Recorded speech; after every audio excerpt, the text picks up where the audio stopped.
Fireballs in the sky everywhere across the U.S. We are looking at what one person described as a 4.5 deviations above the mean of fireball sightings. At the same time, there have been reports of drone incursions over air bases, with some reports saying they are military grade, they are jam resistant. Something may be happening. Or nothing. Could just be commercial drones, but the reports are that these are not commercial tagged. So what are they? Could it be that something else is going on as this war expands? Honestly, we don't know for sure, but it is a crazy story because, of course, yesterday we talked about these Chinese individuals that were indicted for planting a bomb at Central Command. We're also learning that the U.S. has deployed drone war boats into the Strait of Hormuz.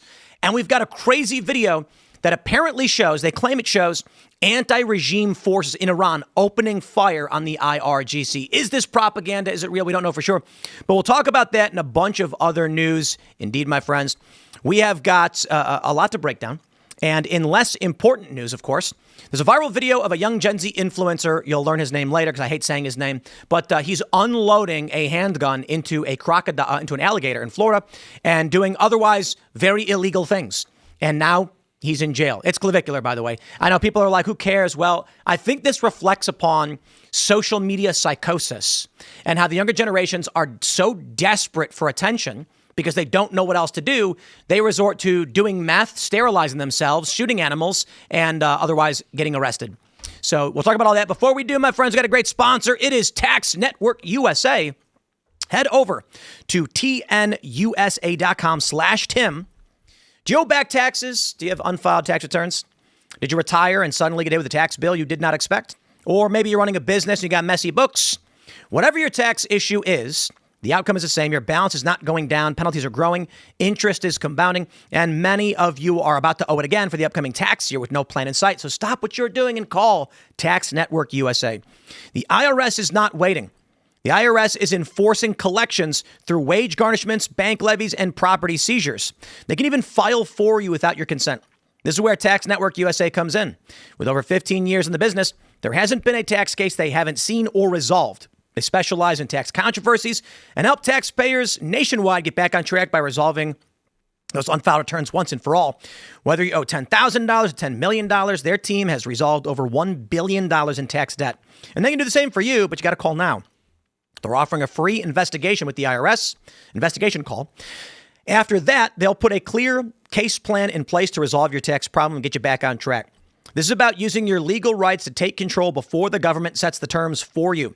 Do not wait for another IRS letter or frozen bank account. Call 866-686-1535. That is 866-686-1535, or go to tnusa.com/Tim. And also, my friends, pick up your Cast Brew coffee. Luck of the Seamus. It's on sale, 20% off. Bottled, aluminum bottled, right? They told us there's no plastic liner in these bottles. I want to verify that. So we're doing some scientific research to make sure that is the case. But you got pool water available now at castbrew.com, as well as all of our favorites. You got the Vault Black. This is a cold brew concentrate, lightly sweetened. Check it all out at castbrew.com. Don't forget, my friends, to smash that like button. Share the show with everyone you know. Joining us tonight to talk about this and so much more, we have Seth Keshel. All right. Thank you guys for having me on, Tim. Appreciate the invitation. Absolutely. Who are you? What do you do? I am sometimes referred to as America's #2 election denier. That's a recent review left for the book that I just had published. But I've been in the election integrity space now for over 5 years, since the 2020 election was actually still ongoing. Prior to that, I was an Army military intelligence officer. I left the service after 6 years at the rank of captain. I tend to see the world from a strategic view, so I think it's kind of interesting that we are talking about drones being sighted over U.S. Air Force bases. I like to apply a strategic view to what's going on in the world. I have a long-term outlook on things, so I'm a little less susceptible to being downed by black pills online. Oh, right on. Well, it should be fun. Thanks for hanging out. Of course, tonight, Ian, Phil, and Carter all hanging out. Ian looking like a crazy person, intentionally, right, as he does. I'm a psyop. All right, let's jump into this first story. It's from space.com. We're not going right into the heavy military stuff because first we got to address this story that's breaking today. Fireball sightings are surging across the U.S. Here's what's really going on. These are missiles being launched by China, being intercepted, or As Kellen said, they are probes being deployed by 3i Atlas from the aliens seeking to come down and monitor us, and our military is intercepting them. Or it could just be that people are paying attention because social media tells them to, and they're actually not seeing anything too crazy. It's just normal. But anyway, here's the actual news. And the reason why I actually think it's important to talk about this is that many people do believe something else is going on. With reports of the UFO disclosures, with aliens.gov being registered, people are pointing out that we are seeing way more fireballs than normal. Space.com says it's happening beyond the U.S. Vancouver saw a fireball on March 3rd. France, Germany reporting sightings March 8th and 11th. Many fireballs lasted a long time and were seen across wide areas. They say there's definitely been a clustering of fireball sightings. Quote, this is the question everybody wants answered.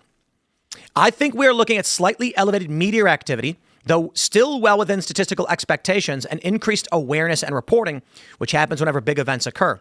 So it sounds like what they're saying is nothing to see here, guys. It's just someone on social media said it was happening. Everybody started looking up and seeing it happen. However, Owen Schroyer recently put out a video saying he saw vehicles in the sky over Austin. One of them fell and burst into flames, and the other two immediately dispersed. People then immediately started to claim, no, he was just looking at contrails from planes in the twilight of dusk, which makes no sense because that doesn't describe what he's actually claiming he saw. With this, many people are questioning whether or not what we're actually looking at is sophisticated drone warfare, which we all know has been escalating over the past several years. And with reports of these drone incursions at Air Force bases, could the question be, we are intercepting drones? Or our drones are getting intercepted and they don't want to admit it. Why would our drones be getting intercepted over our airspace? Maybe there's an attack over our airspace and they don't want to tell people. So you're saying that our drones are flying, like U.S. military drones, and somehow they're shooting them down? Like a Chinese drone or Iranian drone is in our airspace, maybe. And it's shooting combat. Our drone at the same time, Correct. but theirs is cloaked? There's combat. And then, well, maybe those drones that dispersed that Owen was talking about was like, there was a good point. conflict. It's like a drone. No, that's actually interesting. Phil's laughing. I'm smiling. I'm not laughing. He's got this look on his face. He's like, here goes Ian. Just smiling. But actually, it's an interesting point. Owen Schroyer said he saw 3 vehicles in the sky. One fell and burst into flames. The other 2 dispersed. Yeah, what if these were drones engaging with each other? Now, real quick, I just said this earlier. I mean, it may actually be very, very simple. Owen Schroyer saw some dude with drones.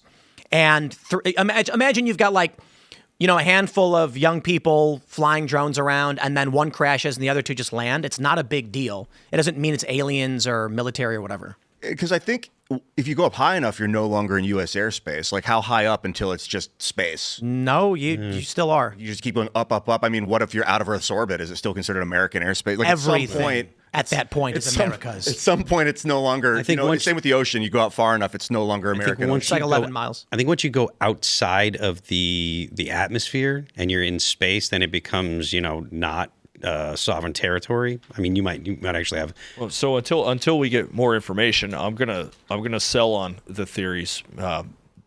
You want to pull? I'm gonna sell on some of these theories until we get a little bit more information. Look, they're trying to say that these are flying at 40,000 miles an hour. The standard missile is going to fly at about 2,500. I'm sure there's no drone on Earth that's going to be able to move at a speed like that. So we could be looking at a situation where maybe we have more sophisticated ways to detect a cluster of meteors. Like, we actually don't have more earthquakes today than we ever did, but we think we do because now we can detect a 3.7 or a 4.2. Right. So I'm a little bit bearish to jump right on it. I like a good conspiracy, but this one seems like until I get more, I'm going to go with meteor. So you're saying aliens?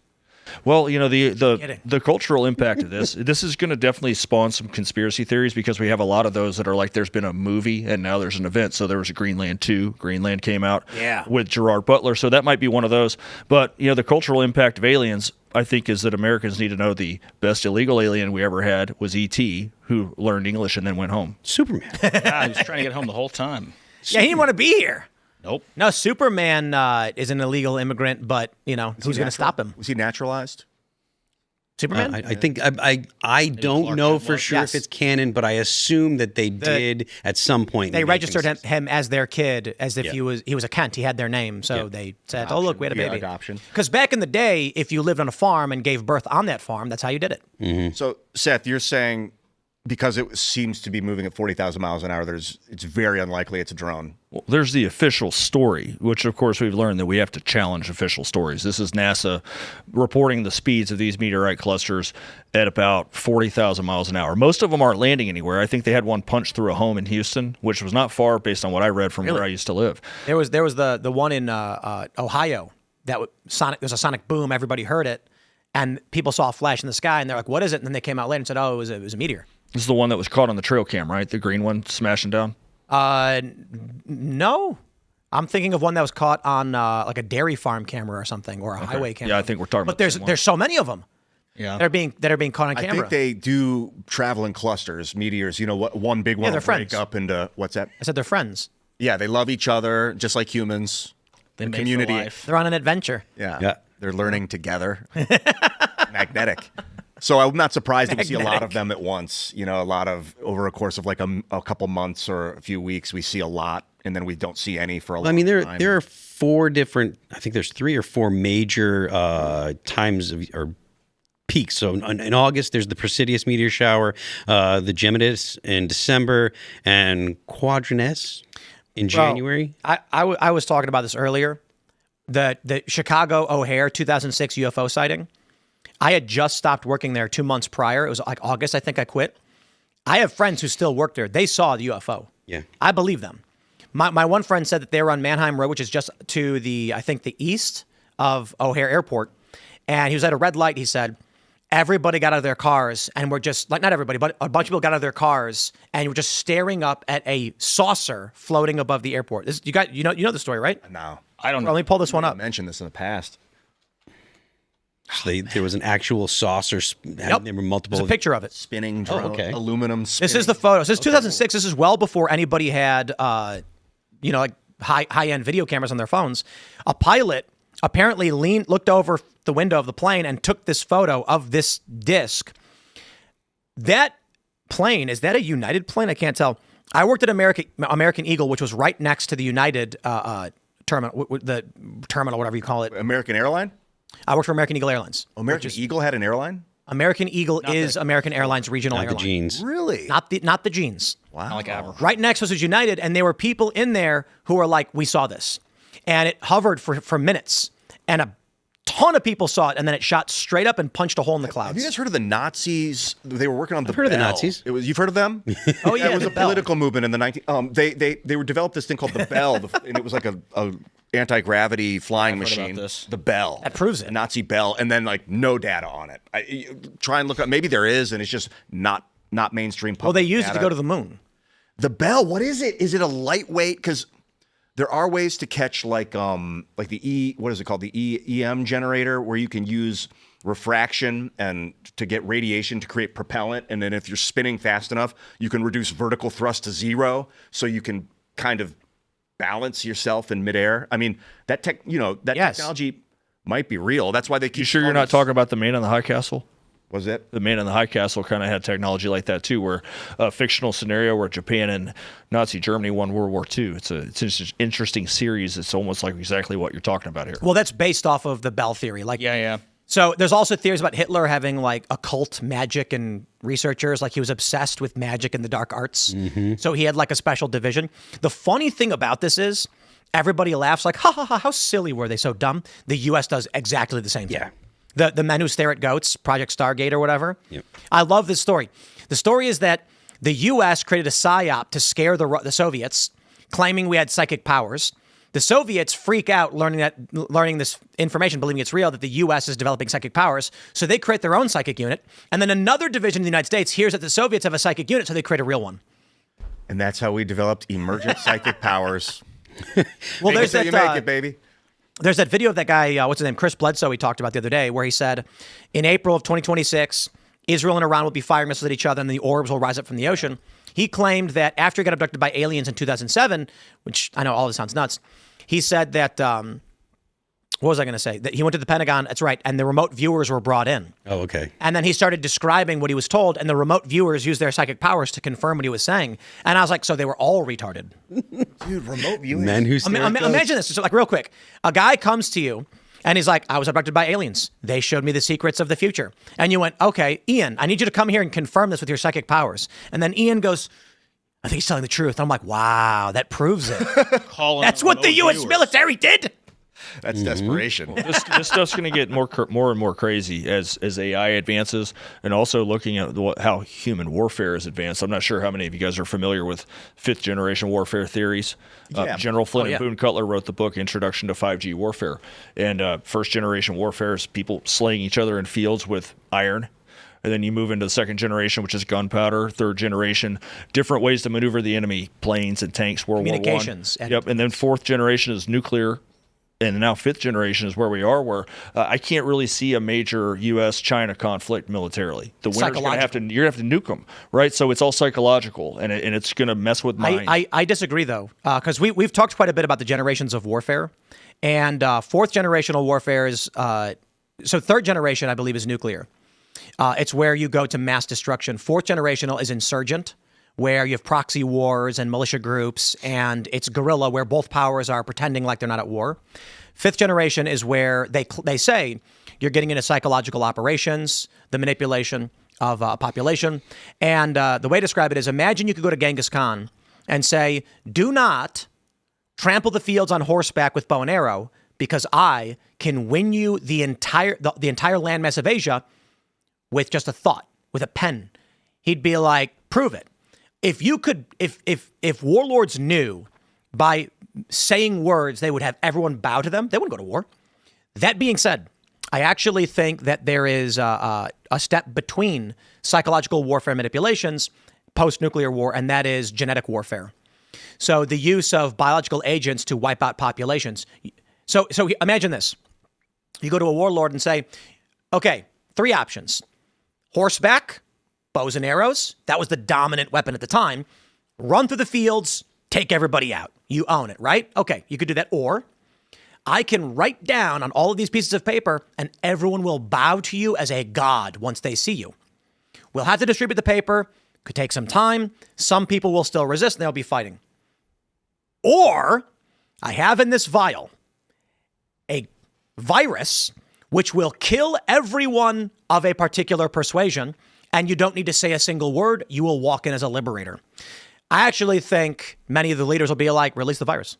So before we get to the point where we try to fight for the mind of an individual, why not just purge anyone who would oppose you? It's kind of like getting people to fold pre-flop. I mean, you gotta Yes, get before you, exactly. Before you try and manipulate the rest of them to join you, you unleash the virus. The point is this: whatever.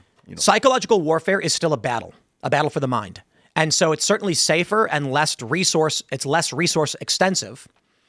But I would actually argue that if you went to like Putin, for instance, and you're like, do you want to own the world right now, have everything under your sphere of influence? Okay. Do you want to fight for 10 years trying to plant these ideas? He'd be like, well, if I have to. Would you rather just shoot everybody? He'd be like, I don't know if we have the resources for that. Would you rather unleash a virus that kills anyone who would dare oppose you and leaves only the docile? That's easier. A virus that kills your enemy is the least amount of work. So I actually think, again, the point is, in the generations of warfare, psychological warfare, I think, actually may be behind us or in front of us. But I think it's much easier just to release a virus targeting a certain genetic subset. Well, so what's old is new again. A number of things you just mentioned. 500 years ago, one of the best-selling books of all time by Machiavelli, The Prince, talks exactly about how to deal with what we've really failed in, what my military career spun out because I no longer believed in counterinsurgency being a successful thing. But as far as diseases go, interesting book out. It's been out a long time. Guns, Germs, and Steel by Diamond. The Europeans that came over to the New World eradicated the native populations because they couldn't deal with the germs. They couldn't deal with the diseases. But it was an accident. They didn't come here being like, we will bring our diseases to kill them all. They came here and like, they're all dying. And the smallpox thing was intentional, but I mean before that. Yeah. The other thing, too, that most people don't realize is my understanding is that actually before the Europeans even arrived, there was an epidemic that had hit Native American tribes across the North and Central America already. Oh, yeah. So they already had their population reduced well before. They could have got hit by the Black Plague and just no written history. Well, the thing is, because the theory between why the Native Americans were less developed and more susceptible to diseases was landmass and a population density. So in Europe, you have thousands of years of history and all of these people crammed into a tight peninsula where you can't go anywhere. Some people escape to the other islands, they move about, but eventually you're looking at coast. You've got only a certain amount of arable land, and then someone else says, I want that land and I want fishing for my family, not you. So they fight. Fighting results in competition, which results in advancement of technologies, social development. The Native Americans, they'd be sitting there nomadic, fruits and veggies, whatever they needed, hunting. Another tribe would come up and they'd be like, oh, don't look at us. They would just break apart. They'd leave. Now, they certainly did have warfare. They brutalized each other. Certain tribes would go and steal.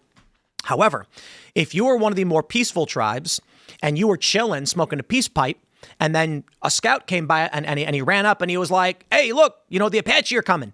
You just leave. There's no reason for competition. So interestingly, this is reflected in evolution across the board. The funny thing about these theories is that these blank slate or lefties are like, that's not true. Winter and competition had nothing to do with why people are smarter or stupider. When in reality, we know for a fact, why are birds not aggressive? Because they just leave. They can just leave. Why are badgers aggressive? Because they can't They go can't anywhere. go anywhere. So burrowing animals tend to be more vicious. And birds, for instance, because they can move in 3 dimensions, have no reason to be aggressive. It is more successful to not fight. For the badger, someone tries going in that burrow, they have one choice, fight or die. Yep. So for Japan, for instance, why were they so brutal? They're on a tight island. So they're just fighting each other until eventually you get one regime, I suppose, that takes over. And then they start looking outward. This is the militant dominant faction. They won, and now they want more. So they turn to the Koreas or China or otherwise. And the Native Americans were chilling, smoking a peace pipe. Unless you were Aztec and you were flaying people alive and ripping their hearts out. Or the Comanche, I hear. They were like the Mongols. Oh, brutal, dude. Brutal. Horseback They masters. would dip arrows in dung, or their own crap, so that you were dead if you got hit with it. The Comanche were like useless, before horses arrived. They were useless. Like they were thought of as scum, garbage, mountain dweller, hill dwellers. And the Europeans brought horses. And then they were like, their Mongol ancestry kicked in and they were like, we're taking it. Dude, I love... the Comanches, Mongol? That's what people say. Yeah, I've heard that. The said. Asians crossed the Bering Strait into North America. That's where, so there's a shared ancestry there. And Europeans brought all the horses and guns. And then all of a sudden the Native Americans are like, let's roll, baby. I love the fight or flight has been the same even with naval warfare as well. Prior to the advent of wireless communications, almost all naval battles were fought within a few miles of the shore. That's the only place ships have run into each other. But now that you could ping an enemy's location with wireless, then you had open battles in the ocean. Not only that, but for the colonial era with the trade routes were known routes that were mapped typically. And if you were seeing pirates off in the distance, you could just leave. Exactly.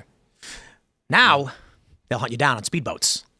And then you see those videos where the gigantic cargo vessel sprays the water off all the edges. There was that one viral video where the dudes are just unloading on the Somalis. I can't help but feel like the gun is better than the water cannon. They're both for 2 different things. So The water cannon prevents them from boarding. The guns stop them from shooting at you.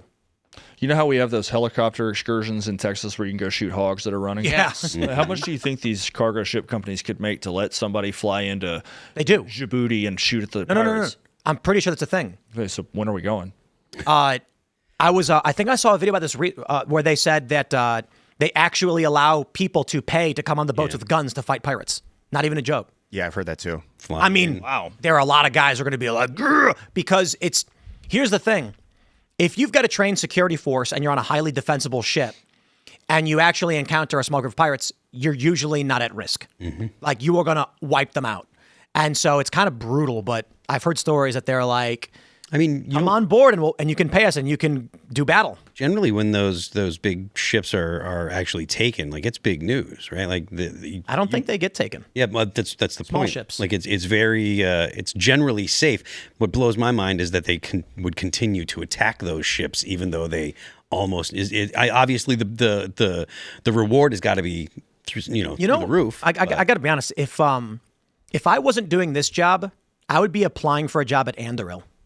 Doing Yeah, what? Andrew. Making weapons, strapping bombs to drones and blowing I things was up. just talking about joining military intelligence last night because, like, the stuff we talk about, we're like at the level where, like, if you're going to go to the next level, I don't want to say it online because I don't want the Chinese spies to hear it. I'd rather actually legitimately build I'm just saying that during Occupy, when I was starting all of this media stuff, I was also, me and my buddies were hacking drones and making them do like surveillance stuff. We actually had this little ground drone. It's a remote control little car. There's a ball with big wheels, and you could throw it on the ground and roll it, and it would always land upright. Had a camera in it you can control with your phone, so we could hack the feed from it to the internet so that I could drive this little ball past a police line and film what's going on. And we had that. We also had these drones. We actually built a rig where I hooked the drone to my backpack. I had a computer running in my backpack.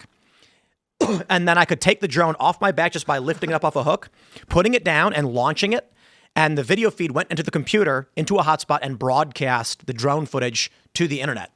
So we used to do all kinds of crazy hacks. So, I'm thinking about what's going on with these ships. And I'm thinking about how sad it is that the most effective thing is just to shoot the pirate. And I'm like, there's so many fun weapons you can do that would disrupt piracy in a way they'd never come back for. Yeah, like fly down, strip their pants off, push them down on the ground. What else were you thinking about doing to the pirates? Like acid burst drones. Yeah, that'd be cool too. Oh yeah, flames. Just set the boat on fire. I don't know that we want to torture the people alive, but the honest thing is, like, in terms of effectiveness, the most effective thing is just to shoot a bad guy who's trying to kill you. I mean, I imagine in the future there will be, especially after the Ukraine war, all the things that have been learned. I imagine it does make sense for a ship to have drones with some kind of ordnance on it and fly the. So put like dummy ships here's something that I think is interesting. Perhaps when you have an ant problem. How do you solve the ant problem? Kill the queen. Sure, if you can find it. But how do you do that? Poison it. How do you get to the queen underground? Trick the ants into taking the poison back to the queen. That is correct. And you use, borax? Yes.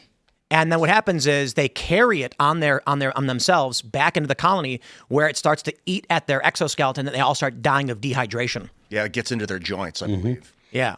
There's I forget what it is. There's some kind of sand. It's very, very fine that gets into the joints in the carapace. It actually cuts them and basically they dry out. Is that diatomaceous earth? Yes, diatomaceous. Yeah, there you go. That's Yeah. slaughters or what do they call them? So the idea is, I actually, again, more to the point, going back to like the generations of warfare, it's very rudimentary to be like, we are going to attack this person or group of people. I think beyond that, biological warfare like this, sending a person back into their country. So a lot of people think COVID, for instance, was this because it targeted Asians, the ACE2 receptors in their lungs, which meant Asians were more heavily impacted by the virus. And there are conspiracy theories that the virus wiped out hundreds of millions of Chinese. The crematoriums were running. Like, this is a crazy theory, but seriously, I should pull something up on it right now so we can talk about it. But I'll just say this. We know that during COVID, crematoriums in China were running 24/7 nonstop. And I did do a video on this a couple months ago. There was a Chinese influencer who was like, where are all the people? And he goes to like city center and the marketplaces. And he was like, here's a video from 2018 of the market. And it's crazy. And it's like, here's a video now. And it's just dead empty. And he's like, where did the people go? Do you think, as you're talking about like chemical warfare and like bringing the poison back to the queen to destroy the nest, that we can do the same thing with psychological warfare, that you can poison the minds of the enemy? That's what they're doing. And then have them bring that idea back, because that's kind of what communism infiltration is doing. You don't need to bring the information back. You just pay for it to appear on the internet. Now it's like the internet. The queen is watching the TV on the internet. There's no queen. That's also true. But see, with ants, there's one making all of the babies. There's like an oligarchy with the humans, Yeah, the I mean, CCP and all that. you could make the argument that the efforts to take Iran off the map as a global funder of terrorism would be something akin to that, but it's not one for one kind of. Let's jump to the story from ABC News. Multiple waves of unauthorized drones recently spotted over strategic U.S. Air Force base. Now, here's what's interesting. Adam Cochran says, sophisticated drones attacked the U.S. base where we store the nuclear bombers. The drones had non-commercial signals, were resistant to jamming, came in waves of 12 to 15, swept over sensitive areas of the base, had long-range control links, were more advanced than anything seen, unlike seen in Ukraine. beyond Iranian capabilities. Some people, it was reported apparently there was weapons testing. It's the second base incursion of a sensitive site in the U.S. in the last 2 weeks. Now, actually, I think let me pull this image up that you have, Seth, if I can. Actually, it's giving me the business. Where here we go. The U.S. should be. You made a map of. Let me pull this in.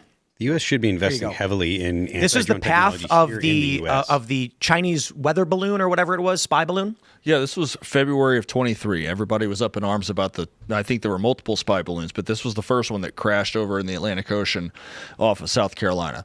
So I wrote a Substack piece about this over on CaptainK.us, and this was viewed from more of a geopolitical military intelligence perspective. I like to zoom out to see the whole picture. And of course, it was launched in China, made its way up northeast, came across the Bering Strait. Now, where it starts in our territory goes over 2 bases in Alaska. Now, Fort Wainwright happens to be an Army base where there's a Stryker Brigade headquarters. I actually served in that brigade. My last assignment. Then it goes over real quick. Fort Wainwright. It's in Alaska. Is it like Anchorage or it's do you know? Fairbanks area. Fairbanks. It's smack way in the off. middle It was of the obviously Fairbanks. What am I even talking about? Yeah, we had negative 60 sometimes. That sounds fun. Well, once it's below negative 10, it's all about the same. You don't go outside. But I had a $500 mistake leaving the garage open one day. Froze some pipes. Could have had a worse jackhammer up everything in the house. Would you like blow a bubble and it would freeze in midair and fall down? You could throw a boiling water pot out and everything would vaporize before it even hit the ground. Wow. It was cold. Anyway, continue. So you have Fort Wainwright, which is a Stryker Brigade headquarters. You have Eielson Air Force Base next to it.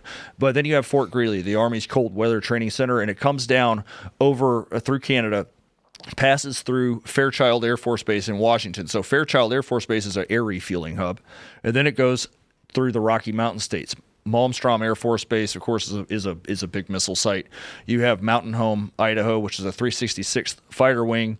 Grand Forks Air Force Base, North Dakota, off to the north. This is air mobility. Minot Air Force Base, nukes. You have Warren Air Force Base in Wyoming, Minuteman III ICBM base, Ellsworth Air Force Base in South Dakota. So long story short, the spy balloon tracked its way across our key air installations. And Biden let him do it? Apparently, that's the shock really when we talk about, I don't want to steal your thunder, but the drone story, not able to detect this sort of incursion or deal with it is the big problem here. Unless, again, the conspiracy theory being that these meteors people are seeing are actually just interceptions. Again, not necessarily missiles. Like the dark conspiracy is that we're being shot at. I don't think that's true. I think they can't hide that. So people are like, these look like missile interceptions. Like when you watch Iran and Israel, you'll see these videos of the rocket flying and then it breaks up. And then people are like, oh, what if these are not meteors? They could be some kind of interception. Like when Owen Schroyer said he saw the drone burst into flames and fall. Could just be an interception. What if, as Ian was pointing out, U.S. drones intercepted an unknown drone and took it out of the sky? That's what Owen Schroyer saw. Yeah, and they don't want to alert the public. Remember when they're talking about the drones flying all over Jersey? And people were reporting seeing car-sized drones taking off and flying around? And they just said, no, everyone's mistaken?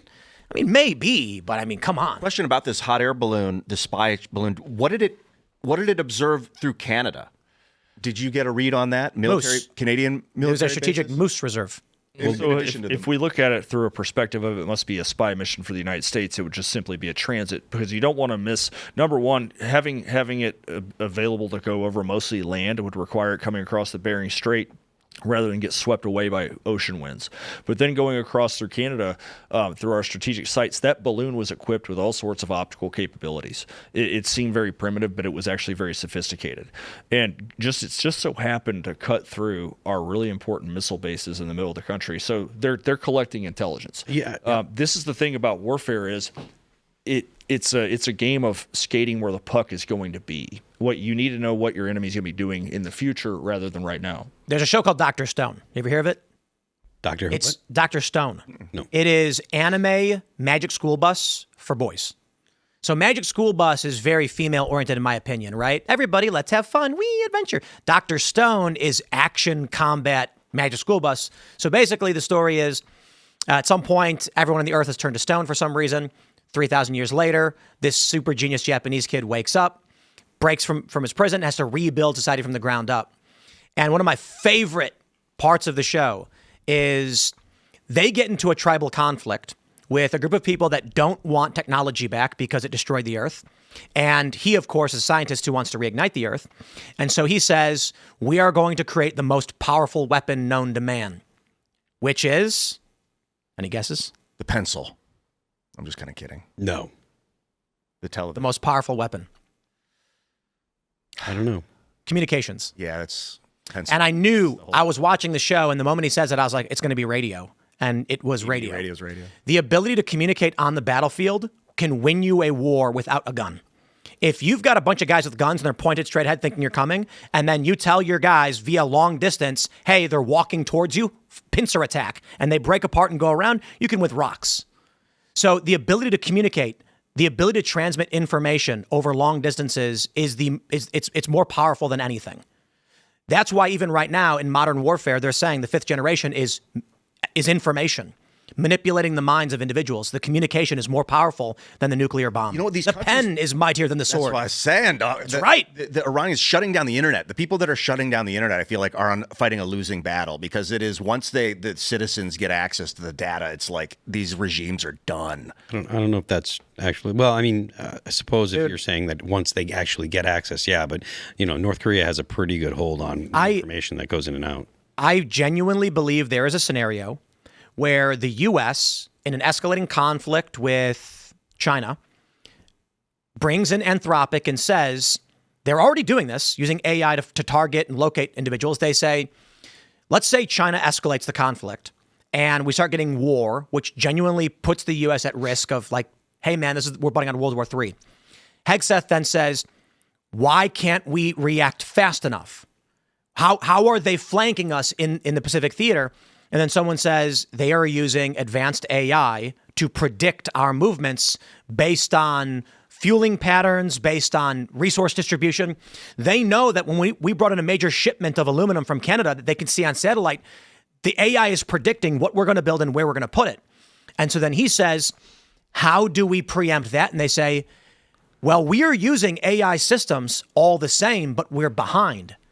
And then he says, if our AI isn't fast enough, then we lose. And they say, well, actually, the issue isn't the AI isn't fast enough. It's that we are monitoring the AI.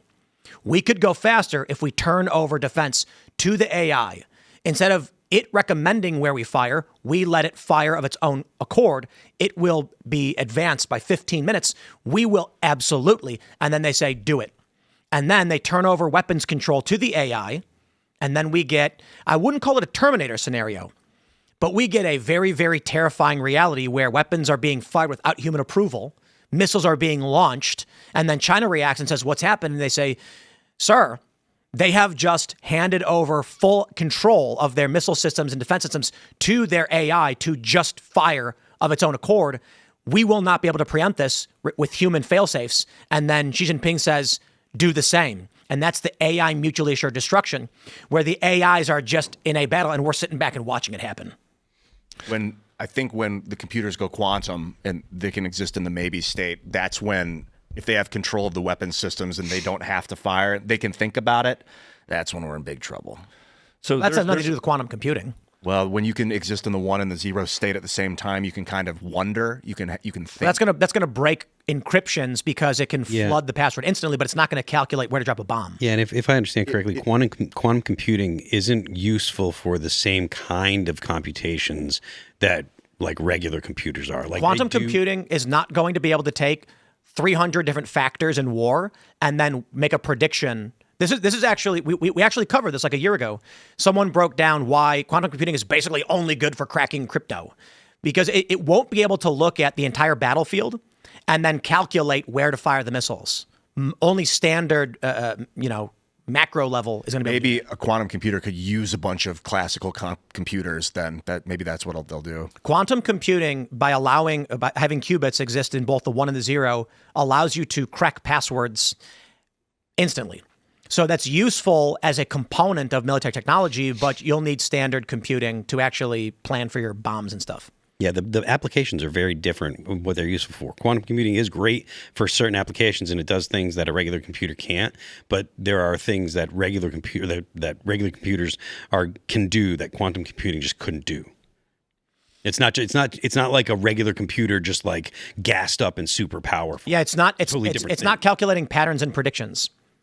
It's just seeing everything at once. Yeah. So it's not going to be able to tell you. Like honestly, it would be like this. The equivalent would be you've got a psychic who can tell you exactly what's going to happen, and you have a guy who can see everywhere. And the guy who can see everywhere says, "I see a ship going through the ocean. Where's it going? I don't know. I can just see it." The computer is going to be like, wait, what was that? You said there's a ship on the ocean? Okay, let me calculate everything. If there is a ship and this is the wind, it's going to end up here. So the quantum is basically just going to be like a spy satellite, essentially. Being able to crack passwords, see what is actively going on, but not compute probabilities or make predictions. It's terrifying. That it could decide anything is terrifying. Well, so these systems are useful for narrowing down the battlefield, but there are a number of things that no advanced technology can change about warfare. You still have to feed armies. You still have to fuel ships and planes, and logistics Feed are armies. logistics. So Not when they're Optimus robots. well, back in my day, which seems like so recently, but it was 13 years ago now, brigade combat teams were able to deploy anywhere in the world within 96 hours. So the 1st Brigade of the 25th Stryker Brigade Combat Team up in Fort Wainwright, Alaska, we had the port of Anchorage to our south about 6 hours, and supposedly get everything on a boat and send the troops in within 96 hours. So people with these systems can figure out where our refuel points are, where the places that ships may be sailing, where planes are going to fly. Even people with primitive ability to project power, like Taliban, they would look for aircraft flying over the same landmarks, and that was one of the guidance to air crews: make sure you vary your flight patterns. So some of the things about military intelligence stay the same through all the ages. Well, the as the saying goes, what is this? Wars are fought on the soldier's belly, or something like that. Being able to feed your troops is one of the most important things, often overlooked in fiction and in history, like the invasion of the Confederate forces into the North through with the Battle of Gettysburg had a lot to do with a couple things. One, they wanted to steal food. That was a big component. But the war reason was to terrify the North, to make them feel shock. You came to fight us, we'll come to fight you, and make you feel political ramifications. But a big component of it was we're going to move north and steal all their food because we're hungry. And that's why, like the British would. That's why we have the Third Amendment. We're going to come and send troops. They're going to stay in your house. They're going to take your stuff. The first day of Gettysburg could have completely changed the war. Lee had a beat, and if he would have seized the high ground at Little Round Top on day one, then he would have commanded the battlefield. It was normally Longstreet that was the defensive general, and Longstreet wanted the high ground, and Lee was normally the offensive guy. The other big component there was that I believe this was the Union began using breech-loading muskets, and the Confederates were still using muzzle loaders.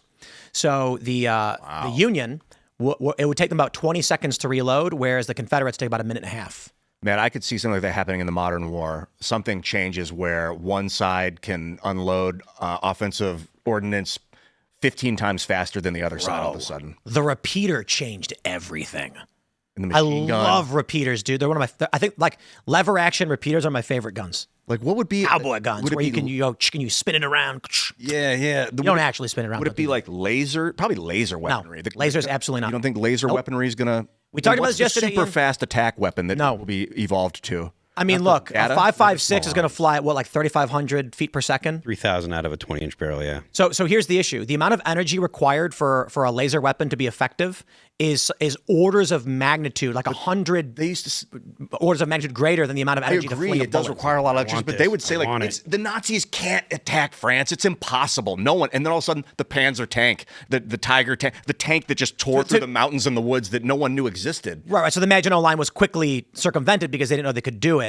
But it really was just a failure of the Maginot Line. I mean, had they actually fortified further down, they may have been more effective, but they didn't. And then the Germans were able to go around it. And then they were like, we surrender. Don't take our cheese. Well, there's definitely weapons. They being used right took now in their Iran cheese. That we've never They did. seen. What weapons? There's almost definitely Discombobulators. technologies being used today in Iran that nobody's ever conceived of. We haven't been in a conventional battle force on force in a long time. This is what I'm talking about. That's what I was saying. Like, if I wasn't doing here, I'd be applying to Andrew. I'll be like, bro, I will make some messed up things. Like, they have you ever seen the ion guns? They're toys, basically. And you can buy them where it's like a spiraling piece of metal, and pulling the trigger connects a charge, and you can point it at like the UFO, and it'll make it spin by blasting just like ions or something.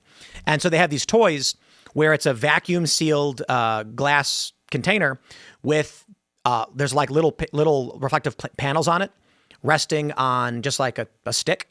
And when you point the ion gun and pull the trigger, it starts spinning because you're like hitting it with electromagnetic frequency or something. They're like, me and my friends explored all this stuff quite a bit. We made funny, silly things. We never had crazy weapons. Here's a funny story. I had a really great idea. It's still a really great idea. Taser glove. But hold on, let me finish. I don't want to hurt anybody. I want to disable somebody. So when I was a teenager, everybody was selling those ab workout shockers. You ever see those? Oh, I love them. You put on the belt and it electrocutes your abs into working out. And they said, now you don't got to think about it. You're exercising while you're sitting at work, which is really dumb, but people did anyway.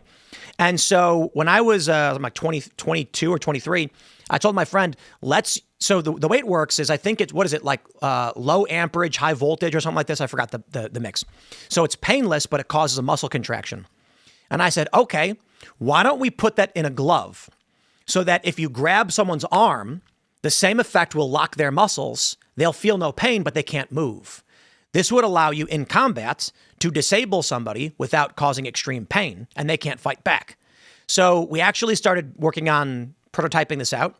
And this guy that I worked with was like a big action sports guy. And he's like, bro, I'll hit up insert famous snowboarding equipment company and we'll get gloves to sponsor it. And then we'll like film it. And he hit him up and they were like, this is the coolest thing ever. And then they agreed to send us some free gloves. And then they did. And then immediately emailed and said, my boss freaked out and said, what is wrong with you? We don't make weapons. Please don't do this. So the idea was We can make weapons in now. the thumb and middle finger, you will have electrodes that when you make contact with the skin, it would have a taser-like effect without pain. So it would just cause muscle contraction. So it's like rapid high voltage, tip, like really, really fast high voltage. Current. No. It's a constant. It's a constant current. So the way those belts worked is that it would do current stop, and it would cause your muscles to lock up. And people would put them on their faces and go, and they'd put it on their arms and go, whoa. And then I was like, why don't we utilize that, right? Some Magneto and Professor X stuff right there. That's what I'm talking about. And then I said, bro, it gets better. Check it out. You can then have, I was like, we can take a basic taser and we can attach the components of the taser to the back of the glove right here and then have the electrodes in the finger for a full taser. And you can stick people. I was like, or we can do the contraction type. And then I said, it gets better. With the full taser, you could actually take a sword and put contacts on the sword. So when you're holding it, it makes the current run up to the sword. So you actually can electrocute people with the sword or slash them. So let's say they try to deflect the sword. You can touch the sword to them, completing the circuit and tasing them. Yeah. And everyone thought it was a bad idea. Zapped and cut at the same time. You run it up to like an electrified elbow pad that goes to a backpack with the generator on it. I mean, I think this is pre-lightsaber. The thing is, you have to have contact points and a current. That means that in order to make a taser effect, like there has to be a circuit. So it's not just going to be on your elbow and your hand. They're going to be conflicting circuits. Yeah, I have these Pavlok shock clock bracelets that help me wake up in the morning, and they tase me. What? Yeah, it's called the Pavlok. That was on Shark Tank, and they laughed at the guy and said it was the dumbest thing ever. Dude, I've been using them for 8 years. Why do you It's miserable. Bro, It does. It sucks, but I'm a heavy sleeper. You have a child. Why do you need that? because the child keeps me up so long. Oh, okay. I Right. then fall into a deep sleep. Just get a sun lamp. They have sun lamps that's what the way it works is you set the time you want to wake up, and then within 10 minutes, it slowly starts lighting up, and then it starts playing sounds. So, you know what I can't stand? Alarms, like that stuff. You're sleeping. You're in a peaceful dream. I'm riding on the back of a Pegasus, and Ian is behind me, and we're giggling and laughing together. And then all of a sudden, and I'm like, my heart's going crazy. And I'm like, Ian. And then I'm like, my head hurts. And I'm like, so I like the very light, Chill kind of stuff. I like, bro, at Charles de Gaulle Airport, they do this. Have you ever been to Charles de Gaulle Airport in France? No. I think I have been through it once. You're in the airport in like the United States, and you'll hear a bang, attention customers, and you're like, oh, geez. At Charles de Gaulle, it'll go real slow so that no one's shocked, and then it's like it plays this like ambient, Very polite. airy noise, very polite, and it's like bonjour. I don't speak French. I kind of feel like that would be something that they do in like Japan or something very polite. No way. Japan? Yeah, they're polite there. They bang a gong. I'm just kidding. That's China, bro. China, they bang a China. I feel like Germany, they would just scream, ah, Achtung! And you're like, ah! Exactly. You're like, okay, I'm sorry. Achtung, ins Haus. Let's talk about war more. We got this story from the FBI. I'm sorry, we have the story from the DOJ has confirmed. The FBI has confirmed. Kash Patel's email has been hacked by Iran. And then Daily Mail puts embarrassing private photos and emails leaked online. I'm sorry, there's literally nothing embarrassing about it. I mean, it's kind of embarrassing they hacked your email through like a phishing scheme or whatever they did. But like, here's a shocking photo of Kash smiling with his girlfriend, having fun. Password. Look at these photos. It's like, here's Kash enjoying a beautiful spring day and having a cigar. Here's Kash enjoying summer's weather with a vehicle. I don't understand how any of this is like, haha, we got you. It's like, oh, okay. Well, I mean, it does suck that they got your emails, and it's like, did you guys know that Kash's favorite food is like, curry or something? It's like, well, he's Indian, I guess. I don't know. I don't actually know that it's true. I love curry, by the way. But I'm saying like the most embarrassing thing is going to be that, he orders his steak well done with ketchup, I guess. There's like nothing in here. Yeah, it's like, oh, hey, we found out he's kind of a normal guy. The thing is, this is sort of a sight of what's to come. I think especially if AI does autonomate, and they call it the apocalypse, the apo, meaning the removal of the calypse, which is the veil, removing the veil where it just That's unloads. correct. It means like revelation. Yeah, it's a Greek term. And just like everyone's email, I think, will be public at some point. All of your texts will go public. Post-Soviet, that's what happened. Post-Soviet. After the fall of the Soviet Union, all of that information that was stolen started to leak out. And it leveled the playing field. Everybody destroyed, just shut up. except for the oligarchs that probably didn't get their shit leaked. So Because apparently, like after the fall of the Soviet Union, people were basically like looking at each other and being like, I know what that guy's into, but he knows what I'm into, so I'm going to say nothing. Ultimately, the capacity for information gathering has surpassed the human brain's ability to comprehend it. Oh, yeah. People are so zoned out with the daily news cycle. And I don't mean to bring up a memory we all wish we could forget, but it's 6 months later, and nobody really even talks about Charlie Kirk being shot anymore. Well, that was one of the most. I completely disagree with that. You might be right out there, but I mean, just today or just yesterday, Michael Rappaport tweeted out, has Candace come any closer to solving Charlie's murder yet? Because it's the only thing that woman talks about. And as I got to be honest, the only thing that is guaranteed to get views on YouTube right now is talking about how Erica Kirk was involved in Charlie's murder. Well, you're right. The fallout remains. Yeah. I'm talking about the actual event itself. It's in the distant memory even 6 months later. True. So this kind of stuff right here, nobody will talk about this on Monday. Now they're definitely saying, hey, look at us, look at our capabilities here. People don't remember, in fact, when Ian was arrested and jailed for mercilessly beating that child. Yeah, I try to forget that too. It's not even the news anymore. But, Well, so got bit by a dog when I was a kid. People are just over. People are over all the scandal and all the stuff. So even if there was anything bad in there, Trump took a lot of the personal stuff out of politics, where he took so many arrows over. He did this, he said that, he knew this person. Where now it doesn't really land. They're trying the same thing with Ken Paxton in Texas, and people are ready What are for they saying different about him? stuff. They're saying stuff about Ken Paxton? Well, he's going through a divorce, and there's a lot of conjecture. Oh, that's right. I just totally forgot about that. Right, story. so he's one of the 50. He's one of the 50% of Americans who are going through or are divorced. Right, so congratulations. Yeah. I don't know what to believe. A lot of it's fake. So that's why what my mind glazes over. Well, who initiated the divorce? It was his wife, right? She did. You work too much. Death before dishonor. I don't even want to get involved. Divorce is unacceptable. It makes no sense to me, divorce. But then neither does marriage. No, I get I think we should get rid of no-fault divorce, and courts should require counseling before divorce is allowed, and only divorce should only be allowed if I'm not even a big fan of infidelity as a cause for divorce.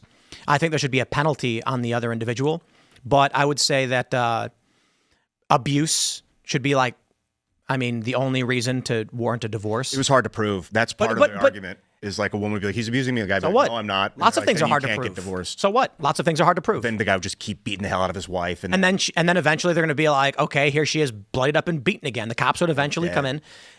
Look, if a woman shows up and she's totally fine with no harm to her, and she's like, I was abused, they'll be like, you can't accuse a guy of a crime without proof. It doesn't matter if it's abuse or otherwise. I guess we can record stuff now, and then you can fake recordings too.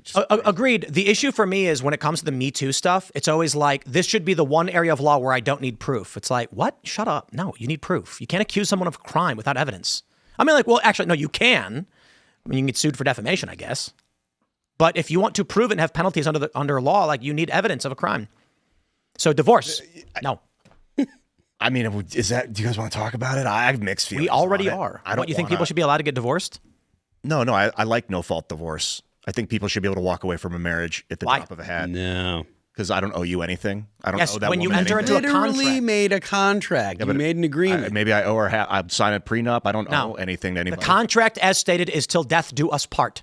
And you don't get to break that contract. I'll take that out of the contract. Then don't get married, It's bro. just See, this is the problem. I'll get married and split the money. Dating. You're not. No, it's a business, dude. No, marriage has turned into dating. is like a exceptional business contract. No. You're talking about dating. If you want to date Talking about someone, giving that's someone fine. all your money and not having to pay taxes on it. What? That's what you can do with your wife. No, you can't. You can put it all in a joint bank account and she can spend it. If you think that, that's wrong. That's not true. If you think the only it's not reason correct, to get Ian. married is I am married and high net worth, and what I'm telling you is that is wrong. So you say if you put money in your joint bank account, she can't spend it without paying taxes on it? Yes. Ian, I can't give my mom money. Your wife. I understand what you're saying. I am making a point about misconceptions on how this stuff works. So wait, if you put $100,000 in a joint bank account with your wife, you're saying if she spends that money, she has to pay taxes on that? Yes. How much? Depending on her income. It's income. You pay taxes on it before it gets put into the account. I cannot create a joint account for anyone, be it my wife, brother, mom, child. If I claim myself a dependent, I can. The way taxes work, my wife has to choose whether or not her income and my income is the same thing or not. If it's the same thing, it's all taxed no matter what. If it's not, it's income. She has to pay taxes on it when I give it to her. Yeah, I know. I'm talking about money you've already paid taxes on that you put in your joint bank account together that you guys own together. That's your money. Ian, she will have to pay taxes on it. Okay. If I get paid from my job, okay, and then I put that money in an account and she uses it, that's income after the fact. If I pay taxes on my money and exchange it with literally anyone else who is not a dependent, they have to pay taxes on it, married or otherwise. So you can choose to file jointly or you can file separately. Separately means her money is her money, my money is my money, and if I give her money, she has to report it as income. And if you file jointly? Jointly, then all the money she gets pays at the same tax rate as myself because it's one lump of money. That means if you are ultra wealthy and this is what people think. This is not how it works. Imagine a guy's a billionaire and he says, I am going to marry this woman and she can spend my money as she sees fit, but she ain't going to pay taxes on it because it's not income. That's just not correct.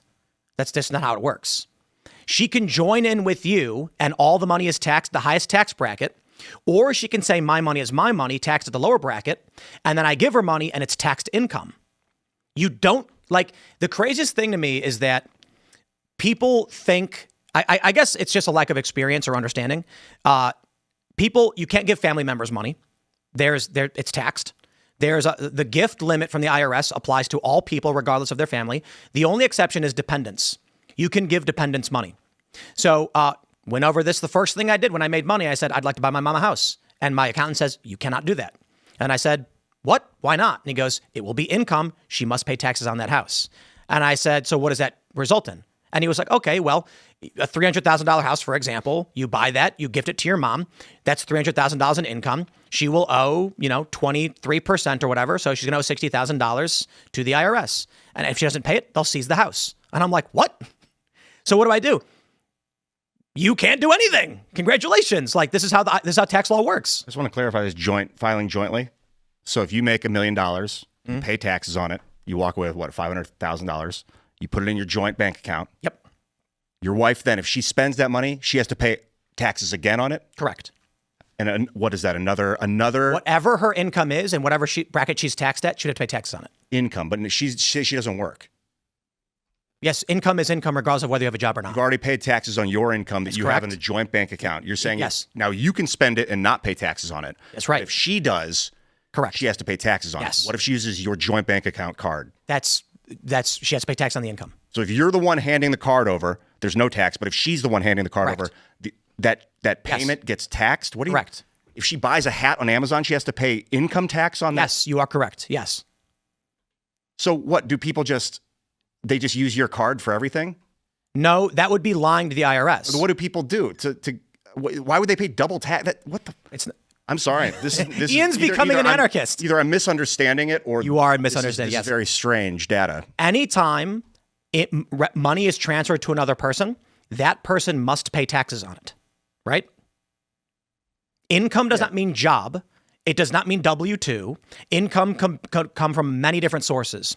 It can be W-2G, your favorite. That's gambling earnings. You play a game of poker, you lose, you win a hand. That's W-2G. It's taxed at 23%. I think 23. It's 23% capped, meaning even if you're a billionaire, it's still 23%. Whereas, actually, no. I think it might be general income these days, meaning it'll be taxed at 37.5 or whatever. So again, I have a joint bank account, and my wife is choosing to file solely and separately. No. Jointly. That's what I'm talking about. No. You misunderstand. Okay. Oh, you're saying if we file taxes jointly. Yeah. That's one person, and that means. So let me explain. If I am married, and we both say we are filing as a married couple, if my wife goes and takes a job for $100,000 a year, she will pay 37.5, the highest tax bracket. Understand? Yeah. Because our income is one income. Right. Now she might say, that sucks. Normally, I'd only pay 23% if we filed separately. You can do that too. Then she works a job at $100,000 a year, files separately. Her income for the year is only $100,000, and she pays 23%. I then can't give her money. I can buy things for myself and my dependents. She can benefit from them. But if she takes money from my account to spend, she has income. That's just it. That's just how it works. I'm not talking about filing separately. I never mentioned filing separately ever in this convo. You did. I talked about filing jointly. You did. You said you can get married to someone and transfer your wealth, so you got to pay taxes on it. That's not correct. If you marry someone and you file jointly, why would you ever let your wife go to the store and buy hamburgers if she has to pay income tax on that? Whereas if you go to the store, you don't have to pay income tax. That's why people don't file separately. No. If you're jointly filing, you just told me that if you file jointly, I just don't think you're not understanding. You just told me. The first thing I said was joint filing makes your income one income. Or did he tell me that if you file jointly and the woman spends the money, she has to pay double income tax on the thing? You misheard me. That's not what I said. I mean, this is why I hire out my taxes. Ian, you am I crazy? Yes. Did I hear you right? That's not what I said. I have explicitly stated. It's recorded, so I'm going to rewatch it later. I'm also a little bit confused because, you said a joint bank account filing separately. No, I never said filing separately. When a married couple files jointly and they have a joint bank account, you only have to pay income tax on that when the man brings the money in. And then both of you can spend it on whatever you want. That's my understanding. Yes. Okay, then why would you say that no, she has to pay taxes on because that? You made the claim that you can get married and your wife. Me. No. I did not claim you were filing separately. You can use marriage as a business transaction to avoid paying taxes. It is the marriage license is a form of a business contract. That's what I said. It is a contract. I don't call it business contract. I mean, you can share money and work on things together without having. Again, this is the point. When you marry someone, you can file jointly, which means your spouse has to pay taxes at the same rate as you because her income and your income is the exact same. Okay. So you're not avoiding taxes. You're not. Yeah, but she doesn't have to work. But that's just you choosing to give someone money. What do you mean? Right, but you can't give other people that same amount of money without having to pay gift taxes and things like that. And? But your wife, you give unlimited amounts of money to, essentially. If you're filing jointly as one person, it's indeed. Yeah. I don't understand what your point is. My point is that that's why I consider it a business contract, because it's like having a business partner. To go back to the beginning, this is the problem with modern society is that marriage is dating now. I mean, marriage is a business license, dude. The purpose of marriage is a death contract. That's why people should not be allowed to break it. Yeah. Maybe that was the original. Yeah, that was part of the original purpose of it was you own that woman, basically. No. It was. No. She had to change her name. Responsible. She didn't have rights. Remember, women couldn't have credit cards until the 70s. They couldn't order. I strongly object to your framing, Phil. She didn't have rights. Of course, women had rights. Please enlighten me with your thoughts. What rights did women not have? There was a point in time where women were considered, the way that Ian's saying, they were considered property because they were not responsible for their own behavior. They couldn't own property. They couldn't have bank accounts and stuff like that. So the reason that women were considered property, you have a right to a bank account? Women couldn't own, women couldn't have credit cards and stuff like that until couldn't vote either. Yeah, but the reason women couldn't have couldn't vote and stuff. The reason women couldn't have credit cards was was not because it was like, oh, women are second class. It was because they didn't work. They didn't have credit. It wasn't like these women shouldn't be allowed to buy things. It was. I do think that you couldn't have a credit card in your name as a woman. Because we went over this already a long time ago. It had to do with property ownership and credit lines as opposed to you're a woman. And so some women did have credit cards, but companies chose not to issue them because you were considered less likely to have income. So my broader point is women and men that got married, the man was responsible for the woman. Right. So that was one of the things that the suffragettes did, were one of the arguments against women's suffrage. Women that did not want the right to vote said, well, then we're going to have all the responsibilities that men have. Right now, we don't have the same responsibilities that men have. If we get the right to vote, they're going to eventually have, et cetera, et cetera. And even to things that we talk about here, Tim talks about, women should be up for the draft because they have full enfranchisement. The reason that women were considered second class or didn't have quote unquote rights is because they didn't have the corresponding responsibilities. Long story short, if you publicly state "till death do us part," that's it. No divorce, ever. I mean, I think there should be extenuating circumstances, like if you've got a violent husband or something like that, fine. But otherwise, yeah, and you can prove it. Yeah, and otherwise, it gets adjudicated. Yeah, like you make a commitment, you make a promise. The whole point of it is I'm committing my life to you. We're in this through thick and thin. The idea that I just don't feel like it, that's not good enough. Yeah, life. I think society would be so much better if people were forced to adhere to their word. Mm-hmm. Meaning, like, if you made a vow, that vow is law. So contract law, obviously, then we dispute. No, I didn't agree to that. And then it's adjudicated. Can you prove that this is, who is right and who is wrong? And that means sometimes bad people will figure ways to weasel out of their bond and their word. But marriage is pretty simple. You sign that marriage license and you say that till death do us part. It's like, well, okay. And there's that's it. And the exception, of course, is a criminal action. Yeah. Criminal activity. Yeah, infidelity, violence. I don't agree with infidelity either. No? No, I think there should be penalties for infidelity. Certain penalties. We have to navigate how that is, but someone who is, engaged in infidelity, I suppose, maybe we put it like the aggrieved partner has the right to dissolve the marriage if they so choose. That's what I was thinking. And the individual, the perpetrator, the guilty, is no longer allowed to ever enter into a marriage contract. Mm. Yeah, if you can't be trusted, you can't be trusted. That's too much government for me. That's too much oversight. I kind of want to just optional. Yeah, I mean, what do you mean it's optional? You don't got to get married. I used to believe that.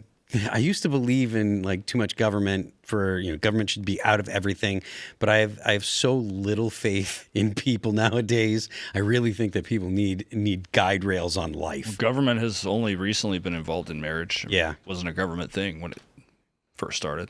I know that perspective is fairly unpopular, but like people need some kind of guide rails, and with religion not giving them the guide rails that they used to have, like, I think that there still needs to be something that keeps people kind of on the straight and narrow. At the very least, incentivizes them to keep on the straight and narrow, even if it isn't, you're going to get thrown in jail for it. Let's go nuts. We got this story from TMZ.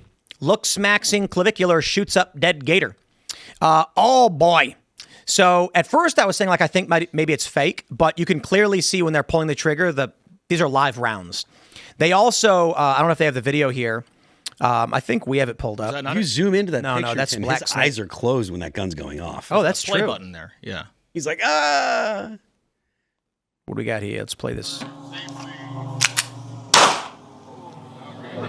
So this is a crime.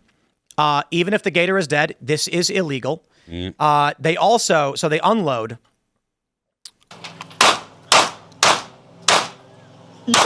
He's keeping his eyes closed too.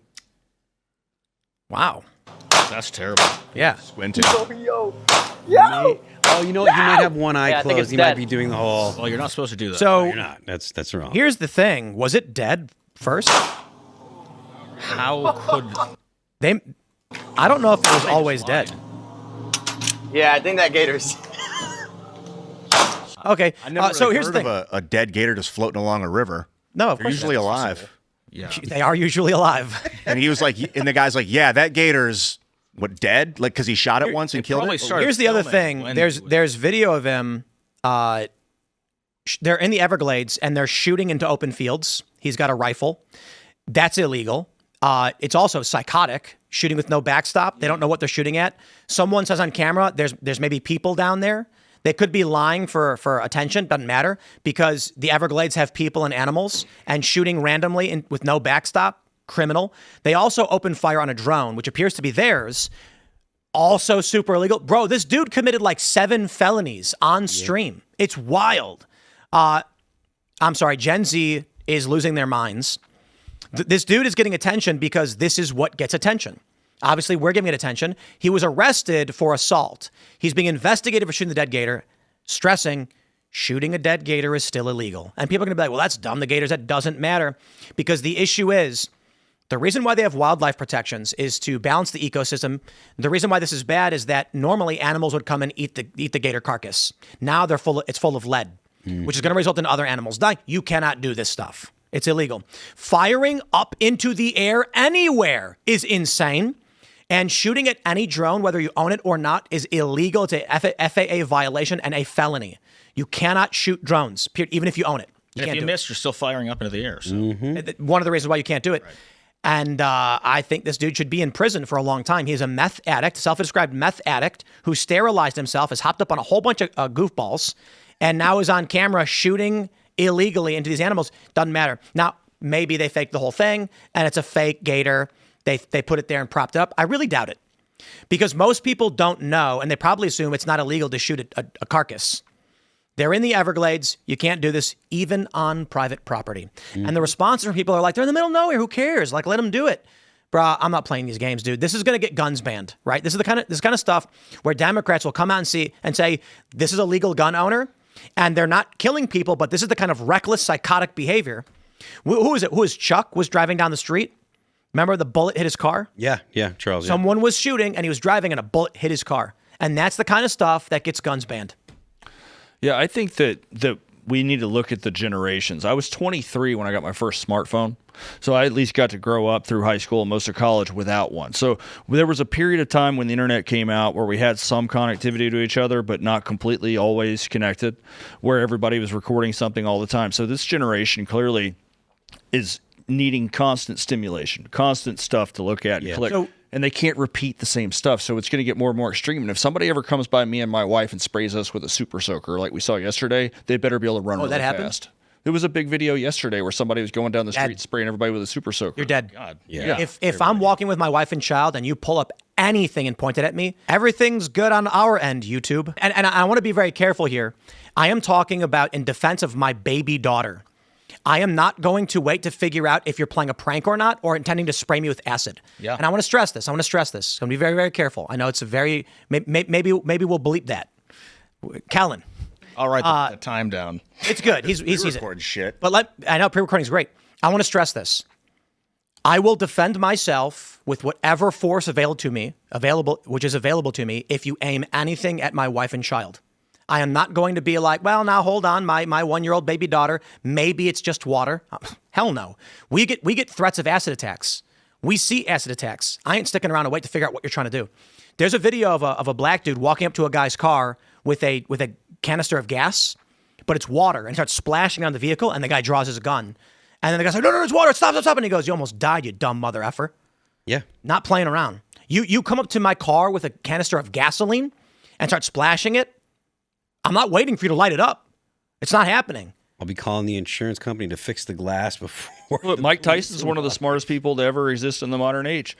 He said that thanks to the internet, that nobody's really afraid of getting hit in the face anymore. Yep. Yeah. And then when people do stuff like that, they don't realize that there's real people with. What's really crazy about these videos is how many times they're flagging each other, basically. Like, I'm surprised these retards didn't die. Like, dude's waving his gun around like a moron. They have no discipline. Clearly, they're shooting into open fields. I'm like, yeah, that's how someone gets shot in the face. Mm-hmm. I mean, it's unlikely that would happen because they're in the Everglades. But to your point earlier, like, no. These undisciplined guys waving guns around. Yeah. The penalties are the same. If they hit somebody, that's on them. Yeah. If that's the Everglades, that's probably a national park, which makes me wonder how they got the clearance to even shoot that. Because I went on a tour there. It's just park. They don't have any. Yeah, you can carry guns. They're under in national parks, investigation right now. But the idea that you can just go and start shooting an animal because, you know. They likely won't be allowed to own guns in the future after the. Oh, yeah, I mean, he's already in jail. He admits to using meth. He shouldn't have a gun in the first place. Oh, that's a good point. He's in deep trouble now. Yeah. Yeah, like he was already in trouble. But He's admitted to using meth. They're going to add this too and be like, if this goes to trial, they're going to be like, do you use meth? He's going to be like, no. And they're going to be like, you say you did. He's going to either have to admit everything's fake. I think it's all fake. Like he claims he wakes up in the morning and hits himself in the face with a hammer. It's just fake stuff. I kind of believe it though. It's possible, but I would say this. Either way, it shows a serious problem for Gen Z. You're not going to make enough money at your job to buy a house. So Gen Z has stopped saving. In order to get fame and attention, you have to be retarded. So clavicle is like, or clavicular, whatever, is Brandon Peters is indeed. He's like, he says he does meth. I'm sorry, Braden. He sterilized himself. Yep. That's the kind of thing he thinks he needs to do to get attention, and that's what's working. to sterilize himself. Yeah, because he takes testosterone, right? Yeah. He's sterile. He's sterile. Literally? Yes. He said out loud, "I'm sterile." Yep, that's right. Crazy. And his balls shrunk. Wow. He named himself after the clavicle, Right. which is that bone.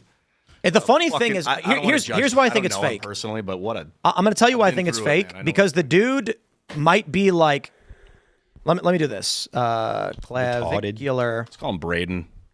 Come humiliate. Well, everybody knows what his name is. Peters. The reason I'm going to tell you why I think it's fake. Let me find the mugshot of him. This is why I think he's not really doing any of these things. His chin is off center. His lips are imbalanced. He's got one nostril bigger than the other. His eyes, he's got offset eyes. Like, I don't think this guy's actually looks maxing. Like Do you see what he looked like originally though? Before he claims to have. Is there an original photo? Yeah, there's like a previous, like when he was 16 or something like that. Yeah, Yeah, the there looks it is. max. This? Yeah, I don't believe that. Yeah, well, could be lies, but What is it? I'm pulling it up. supposedly that's him in the beginning, before he maxed. I don't think that's true. I don't think he's done like airbrushing, maybe, and you can exercise, but I don't think he's done the more extreme things that he's claimed to do. Like his ears are uneven, his eyes are off. Like, I don't believe this guy is actually working really, really hard in terms of the extreme things like hitting yourself with a hammer and getting surgeries. I think he's probably just generally working out. Maybe taking testosterone, but that seems weird for a 19. How's he 19? I pull my. Oh, you don't need to take testosterone. He was taking it since before. I think it like ruined his puberty. Even this is what I heard. I don't know if that's true. Wow. This is like the male version of the Jazz Jennings or plastic surgery. It's not quite trans, but it's sort of the body maxing thing is kind of trans. We've created a pretty unhealthy society for young folks that feel like they need to keep up with everyone else's social media. A lot of those kids that are in their early teens think that they're the long and short of what their life is to become an influencer. Yeah. And it results, but they have to outdo one another constantly and get more and more crazy with the kind of content they make, and that of course makes it dangerous for everybody else. yeah. I love. Well, part of me, I Yeah, he's 19. like. I don't know what it is. Vengeance. I like seeing the prankster get fucked up. Like I like seeing the prankster going too far, and then the guy reacting normal and fucking the guy up. And the guy's like, "I'm so sorry. I'm so sorry." And you're like, "Yeah, I know." And you're gonna be more sorry. I love that. I feel like they deserve it, and it satisfies me. But it's like I don't want to like go down that hellhole too much. But I do love watching bullies get the shit kicked out of them, man. Oh, he was arrested for running someone over? Is that what it was? Yeah, that's what I heard. When I first heard his name, it was because of him Yeah. being arrested for hitting. So this is it? Maybe. Oh my god! You probably just ran him over. Oops. What the? Is this it? I don't know how You don't see. You can't see anything. Like I think. I mean, he got arrested, but I wonder how much of this is fake. You know what I mean? Like, because in the videos you never actually see them doing anything. Like that gator. I got to be honest, guys. In the social media age, you buy a dummy dead gator, you pull up, you throw it in the water, you shoot into it. You're on a private piece of land that's swampy that looks like the Everglades, and then you say you did it. Everyone says that's illegal. You're gonna go to jail. We make segments about it, and then you're like, it was a stunt. It was a stunt done on a controlled set with a prop. And then with this, you don't actually see anything. Yeah, it could all just. Look, be watch. Like, Here's a guy jumping on his car. You don't see anything. Yeah. Now they're saying he was arrested. I bet he wasn't even. I wouldn't be surprised if he wasn't arrested. And it's just influencers going, man, he got arrested. Jail records. Drum up some attention, man. Get your name out there, clavicular. Braden. Sorry, dude. I don't hate you. It's sad to see a guy in his mid-20s overdose on drugs, get super famous and burn out and die. Mid-20s? He's like early 20s. 22. Fame is a drug, dude.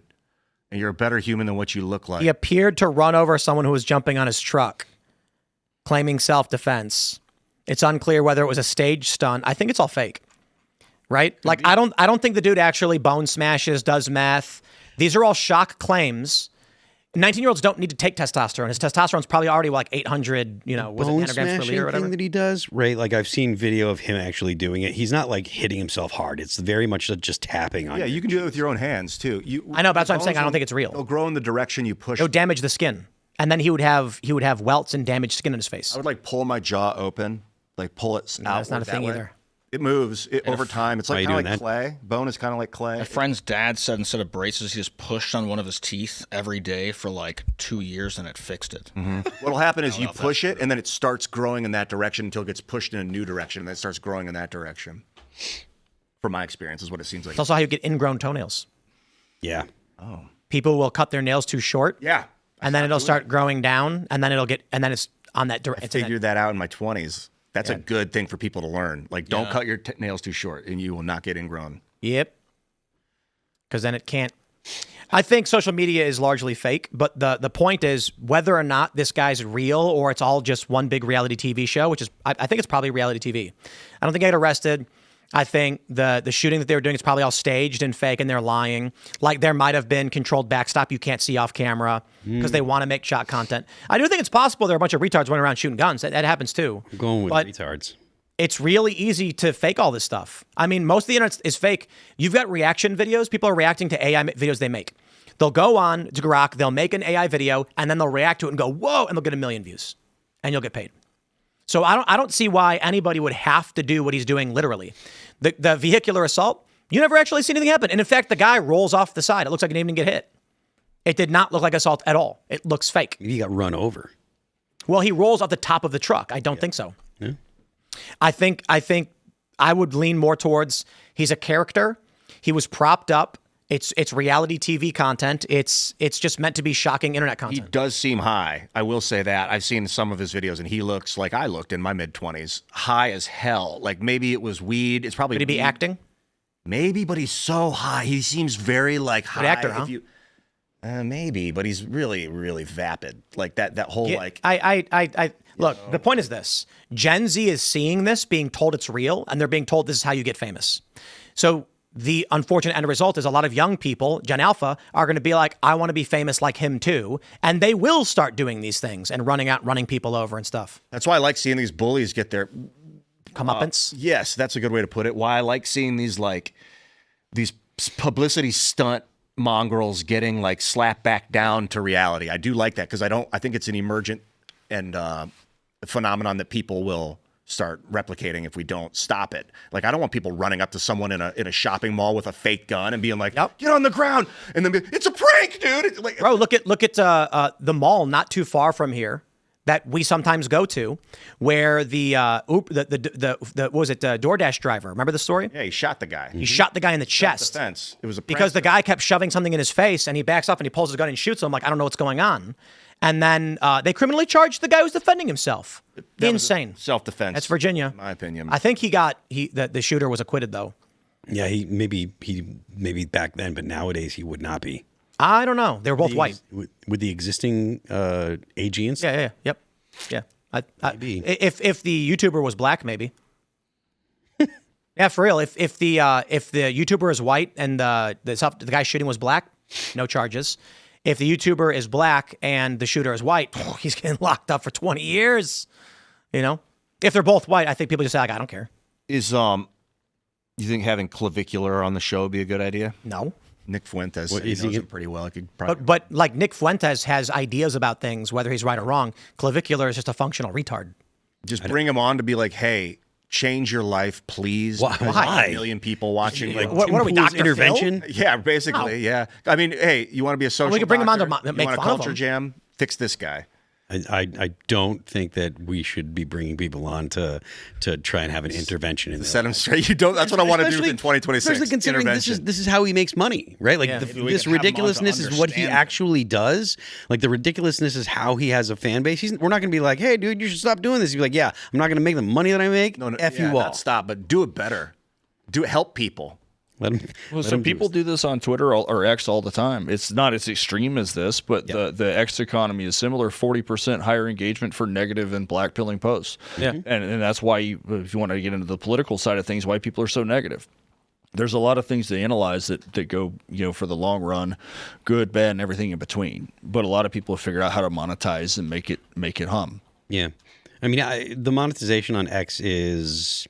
There are good things and bad things about it. Because you do see people trying to make more nuanced posts with intelligent takes. But there's still the situation where it's like you get some kind of slop picture or whatever, and you make a dumb comment and it goes viral for some reason, or you just say something that's controversial and people are just like, oh. Some of the biggest posts that I've ever put, it ends up like breaking kind of out of my bubble, and it goes into spaces with people that strongly disagree with me, and then the replies are just a never-ending stream of criticism and telling me how stupid I am. But it's like, I mean, you made me a boatload of money this week, so that happens regularly too. Well, that's why people screenshot folks when they want to rip on them, so they don't get any benefit from the share. Yeah, but I think that people that put content out there, if X is making revenue on it, then that makes sense to me. Yeah. I've had friends that played Major League Baseball, and you talk about some of these players' salaries. Well, if they're contributing to the team's bottom line, then of course that's your share of this. But I think that people game the system. People are quick they don't want to do their own research. I say it all the time. We have more access to information than any people that have ever lived before, but less discernment than any group of people that ever lived before. All this stuff is out there to research and analyze. Yep. Even electoral forecasting, which I do. Yeah. How are the midterms going to go? Well, I've got 92 years of history that could tell you how they're probably going to go. Democrats in the House, Republicans in the Senate, narrow majorities. Yeah. And then Democrats are going to use the subpoena power to the most extreme degree imaginable, and Republicans are going to go, whoa. Unfortunately. Yep. Whoa. I mean, the Democrats are going to take the House. Do you think that they're actually going to start just doing all kinds of impeachments and stuff? Do you think that that's on the table? Honestly, I think what's going to so the fight isn't over. I think if you're a Republican or a Trump supporter, of course you want to do everything possible to keep a Republican majority. But the damage is already done because people disengaged during primaries, which is the time to get rid of these useless incumbents. Mm-hmm. So really the best you're going to get is really the same we have now. But I think in the long run, that Democrats taking the House will arguably be a better blessing for the American right than the Republicans holding it. Because you're going to have Trump's economy will probably turn at some point. It takes a long time to turn an aircraft carrier around. Yeah. The Dems are going to abuse the power. And just like in 23, when Trump had done 2 years of being blamed for J6 and elections. It's going to unify the right. People's short memory spans are going to come into play here. And all of a sudden, if Trump's economy turns, then you're going to have in 2028, everybody's going to be running Republican again. This happened in 22 with DeSantis. He starts rising up, and then you get the DeSantis faction and the Trump faction fighting. And then once we get closer to 24, everyone started uniting again. So here we are. Everyone's like, oh, MAGA's the coalition is fractured and things like that. Like right now, after the Democrats win in the House and they start just beating the crap out of people, then you're going to get the right rallying against a shared enemy. It's a no-doubter to me. I'm not worried about the midterms. People need to start getting involved in the process and putting forward regular people that can raise funds and run for office. Until then, we're going to have people like John Thune punch out like we did here on an Easter break. But it's always going to be. I don't think we ever change this, to be completely honest. Like, let me clarify. I don't think in the short term we change this. In the long term, maybe things will change. But if you're once you get to that level of power, the amount of work you have to do to maintain that power, you're not going to swing one way or the other. You're going to just float. You don't want to be rallying anybody. You'll draw attention to yourself. Marco Rubio is doing real well in the polls by kind of just being quiet. He's doing his job. He's not fighting anybody. He's not posting insane things like F the Democrats or whatever. And it's doing well for him. I mean, I like it, to be honest. Yeah, I think that the 2028 nomination contest is going to be interesting. I would think that J.D. Vance would probably have the inside edge based on being the VP right now. For there to be a market for anybody else, I think you'd have to have a real collapse of the administration for the next few years. And I don't think too many people want that to happen. Yeah, right now the prediction markets have it almost tied, Rubio and Vance. I mean, Vance is at 37, Rubio's at 26. My bet's on Rubio. I mean, Tucker Carlson. There's talk. There is talk. Now, my bet would be on Rubio, actually. I'm not telling anybody to make any bets. Just don't. Well, the best bet out there is Susan Collins at 27% to win the U.S. Senate in Maine. She is going to win.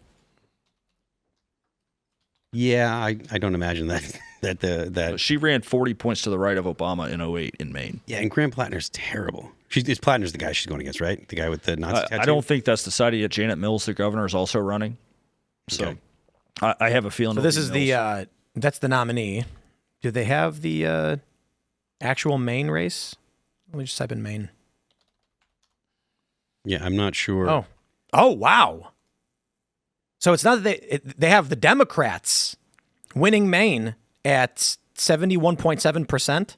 Is that what you were referring to? Yes, and Sarah Gideon was the Democrat challenger to Collins in 2020, winning every single poll, literally, and Collins won by 9 points. Wow. So it's simple. Maine's 2nd district up in the north is very Trumpy, and Susan Collins wins that and does better with the Bostonite voters down in the south, and there's your election.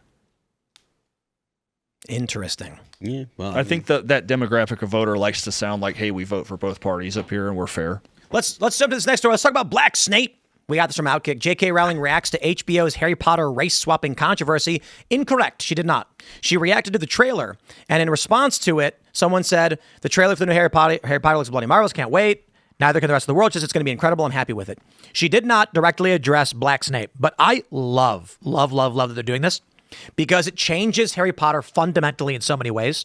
So Hermione Granger is going to be mixed race, giving Mudblood a new meaning, and Snape being black changes everything. There's this funny quote from the book where Harry Potter's mom is like, what is it about Snape that, you won't leave him alone? And James Potter says, it's nothing about him other than that he exists. Yeah. And so everybody's like, oh man, if they follow the book to the T, it's going to be about Harry Potter's white supremacist dad picking on the black kid and his mom, who, despite knowing the black kid her whole life, refused to date him. Before it was just like childhood friends and she chose the jock instead of the nerd. Now it's a race thing. And then the other thing that's funny is in the first book, they constantly accuse Snape of trying to steal the Philosopher's Stone, Sorcerer's Stone, depending on your region. And it's going to be really funny when the kids are like, Professor Dumbledore, it's the black guy who's trying to steal everything. And he's going to be like, no, that's racist. Don't say that. It's going to be an absolute mess. I don't mind race swapping in some circumstances. Like some people have said Idris Elba should not be James Bond because James Bond's white. And I'm like, no. Idris Elba can absolutely be James Bond. He'd be fantastic. I don't care about his politics or whatever, but he is built. He could be a James Bond character. I have no problem with that. I also respect people saying we want a traditional Englishman to play James Bond, to which I say, fair point. So I'm like, I think if you're talking about a British spy, Idris Elba's fine, but I do get why you'd rather have an Englishman who is traditionally Englishman, a white guy. But I'm not going to get all that bent out of shape. Now, Anne Boleyn, when they made Anne Boleyn black, I'm like, come on, guys. Nobody had a problem with Nick Fury when Sam Jackson was Nick Fury. Indeed. And they actually swapped Fury in the comics so they could get Sam Jackson to play him. Yeah. Nick Fury was originally a white guy with a buzz cut or a flat top or whatever. And then they actually planned this. They're like, hey, in the future, we want Sam Jackson to be Nick Fury, so let's make Nick Fury in the comic black. But Sam Jackson's awesome. He's a great Nick Fury. He was great. And that's a made-up character. I will say this. Make new characters. You don't need to race swap characters. They were like, let's have Iron Man be a black girl. And, okay, so they made Ironheart, Ray Williams, and it's like, at least it's kind of a new character. You know what I mean? They didn't make Tony Stark one day wake up as a black girl. Miles Morales is a parallel Spider-Man, but they actually did the parallel Spider-Man stories, so I don't really care. I like the Miles Morales character. It's fine.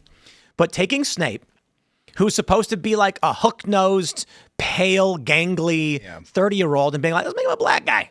He's like an underground guy that showers every 2 weeks. He doesn't get any sunlight. I also love how he desperately wants to be the defense against the dark arts teacher. It's just like, there's so much buried racism that are adding to the story, by making this character black. General question, is this a remake? Yeah, well, technically, yes. Okay, are they going to remake all 7 books? I don't know if it's fair to call it a remake because it's a book and they did an adaptation and they're doing another adaptation. So the original movies deviated a bit and left a lot out. The idea is with this new HBO series, they can keep a lot that was left out in the books in the actual story now. I'm going to be honest with you. I am not going to watch it. And I read the first book when I was a little kid. I think I was like 4th grade. Read the second book right when it came out. I was eagerly awaiting each book, excited as a child. I remember when they announced like the final book will be coming out. I remember when there was that controversy where someone standing in line at a bookstore screamed, "Snape kills Dumbledore," and everyone started screaming. The video went viral. And Could you? Bro, reading the Half-Blood Prince at the end, and everybody was speculating, like, why did Snape do it? And there were theories. It was so much fun. And then the last book came out. When the movies came out, a lot of people don't understand that flight was actually a really big deal for Death Eaters.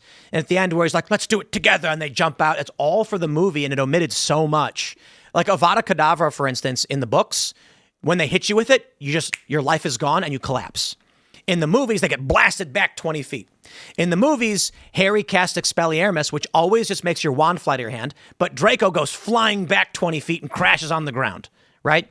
All of that stuff. Let's see if they can stick to the actual books. That being said, I can tell you all about Harry Potter because I grew up with it, and I will not watch this I read show. those books over 9/11. They got me through. I used to work 6 p.m. to 6 a.m. at Ground Zero, and I would read Harry Potter all night. The great story. Almost everything about that story is great. I only read like 6 books of the 7, except for that stupid game Quidditch that they play. Which made no sense. It's the best game ever. And then one guy catches a ball and the entire game ends. Everyone goes home. Incorrect. You're like, what? You clearly have not read the books. If someone catches the golden snitch, the game ends and that team wins. No, incorrect. Well, they get 200 It's, points. I believe it, correct me if I'm wrong, it might be in book 4, in which they explicitly have a Quidditch match, it might be 5, where they say, we are currently down by 170 points. If you catch the snitch now, we lose. Oh, you'll get 150 points or something? And then the game is over, and if you are down, you lose. So this meant that the rival team scored 17 goals. The difference was so great that at that point, they could not catch the snitch until they at least caught up a couple goals. Which actually... Thank you. That makes it a lot better. But actually, that makes it a fine game, meaning typically catching the snitch will win you the game if you can do it quickly. But if you're down way too much, now you can't end the game intentionally. So it actually is an interesting strategy then where it's like, if you are losing by 15 goals, you have to make up goals before you can try and catch the snitch. Without being hyper offensive towards women, like that's a sport that was created by a girl. Why? What do you mean? I think the stupid sport where you catch one ball and you get 150 and the game ends. And so what? Like, what do you mean? It's like a nonsense game. Fake excitement for it does place a lot of responsibility on the snitch catcher. They are on flying brooms. I know, but like, get rid of the snitch, and the game would have been awesome. Right. I have no problem with that as a game. I shouldn't say that about the woman that wrote that game because she's a great writer. I really like her a lot. I think the bigger problem is that the whole series is loaded with plot holes and things that make no sense. And then what happens is throughout the book series, it's kind of fine until you get into the Fantastic Beasts, where all of a sudden it's like anyone can apparate, and it's like, okay, then what's the point of the Flu Network? Some people can't. Some people are, she's a maledictus. She turns into a snake. Some people can be transfigured into animals, or they can choose to, and it's really hard to. And it's like, huh?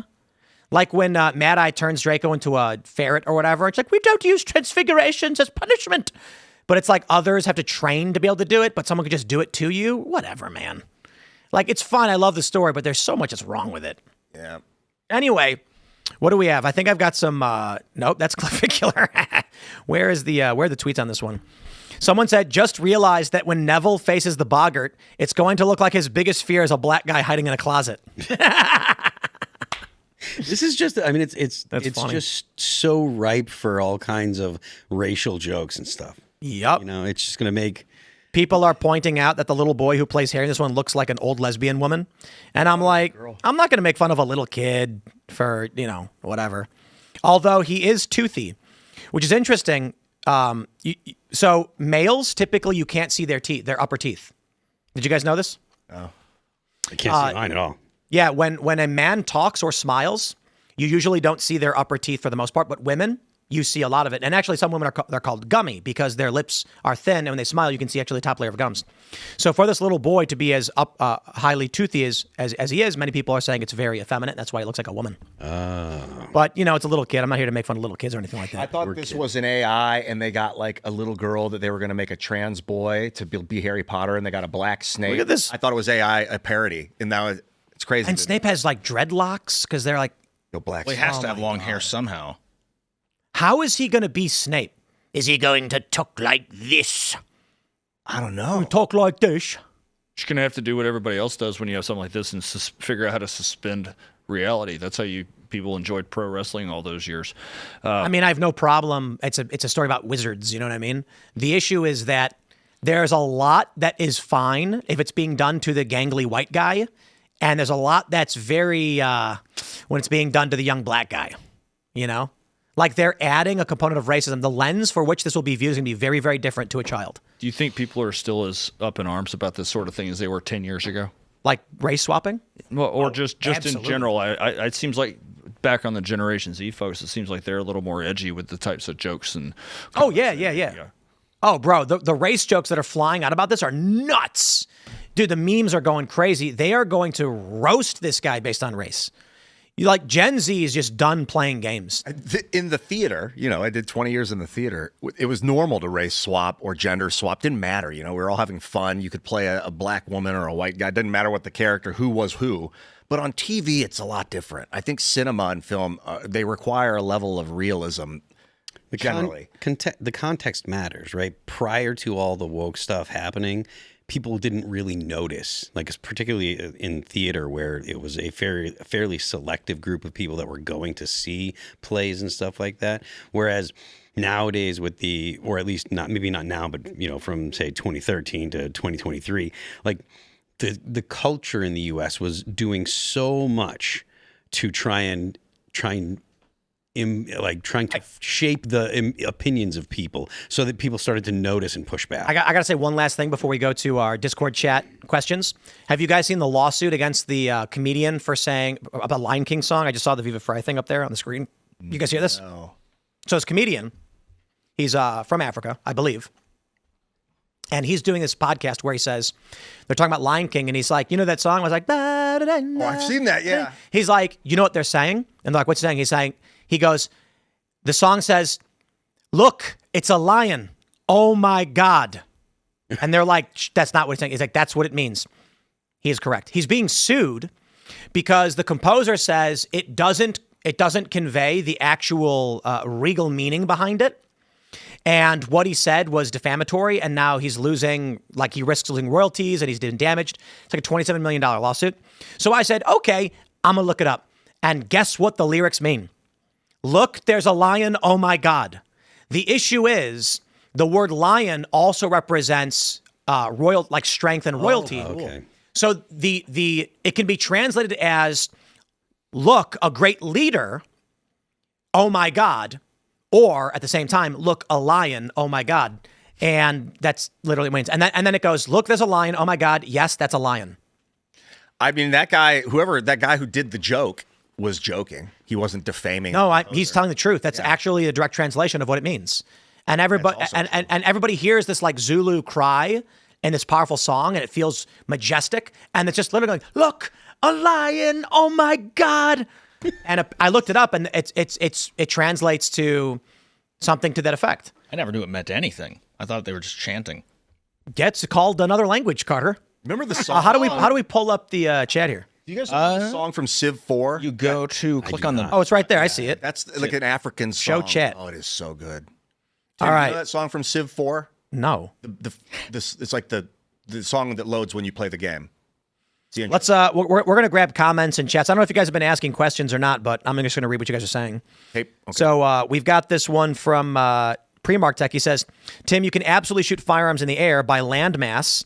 It is more legal to shoot into the air than not. Proof, duck and squirrel hunting.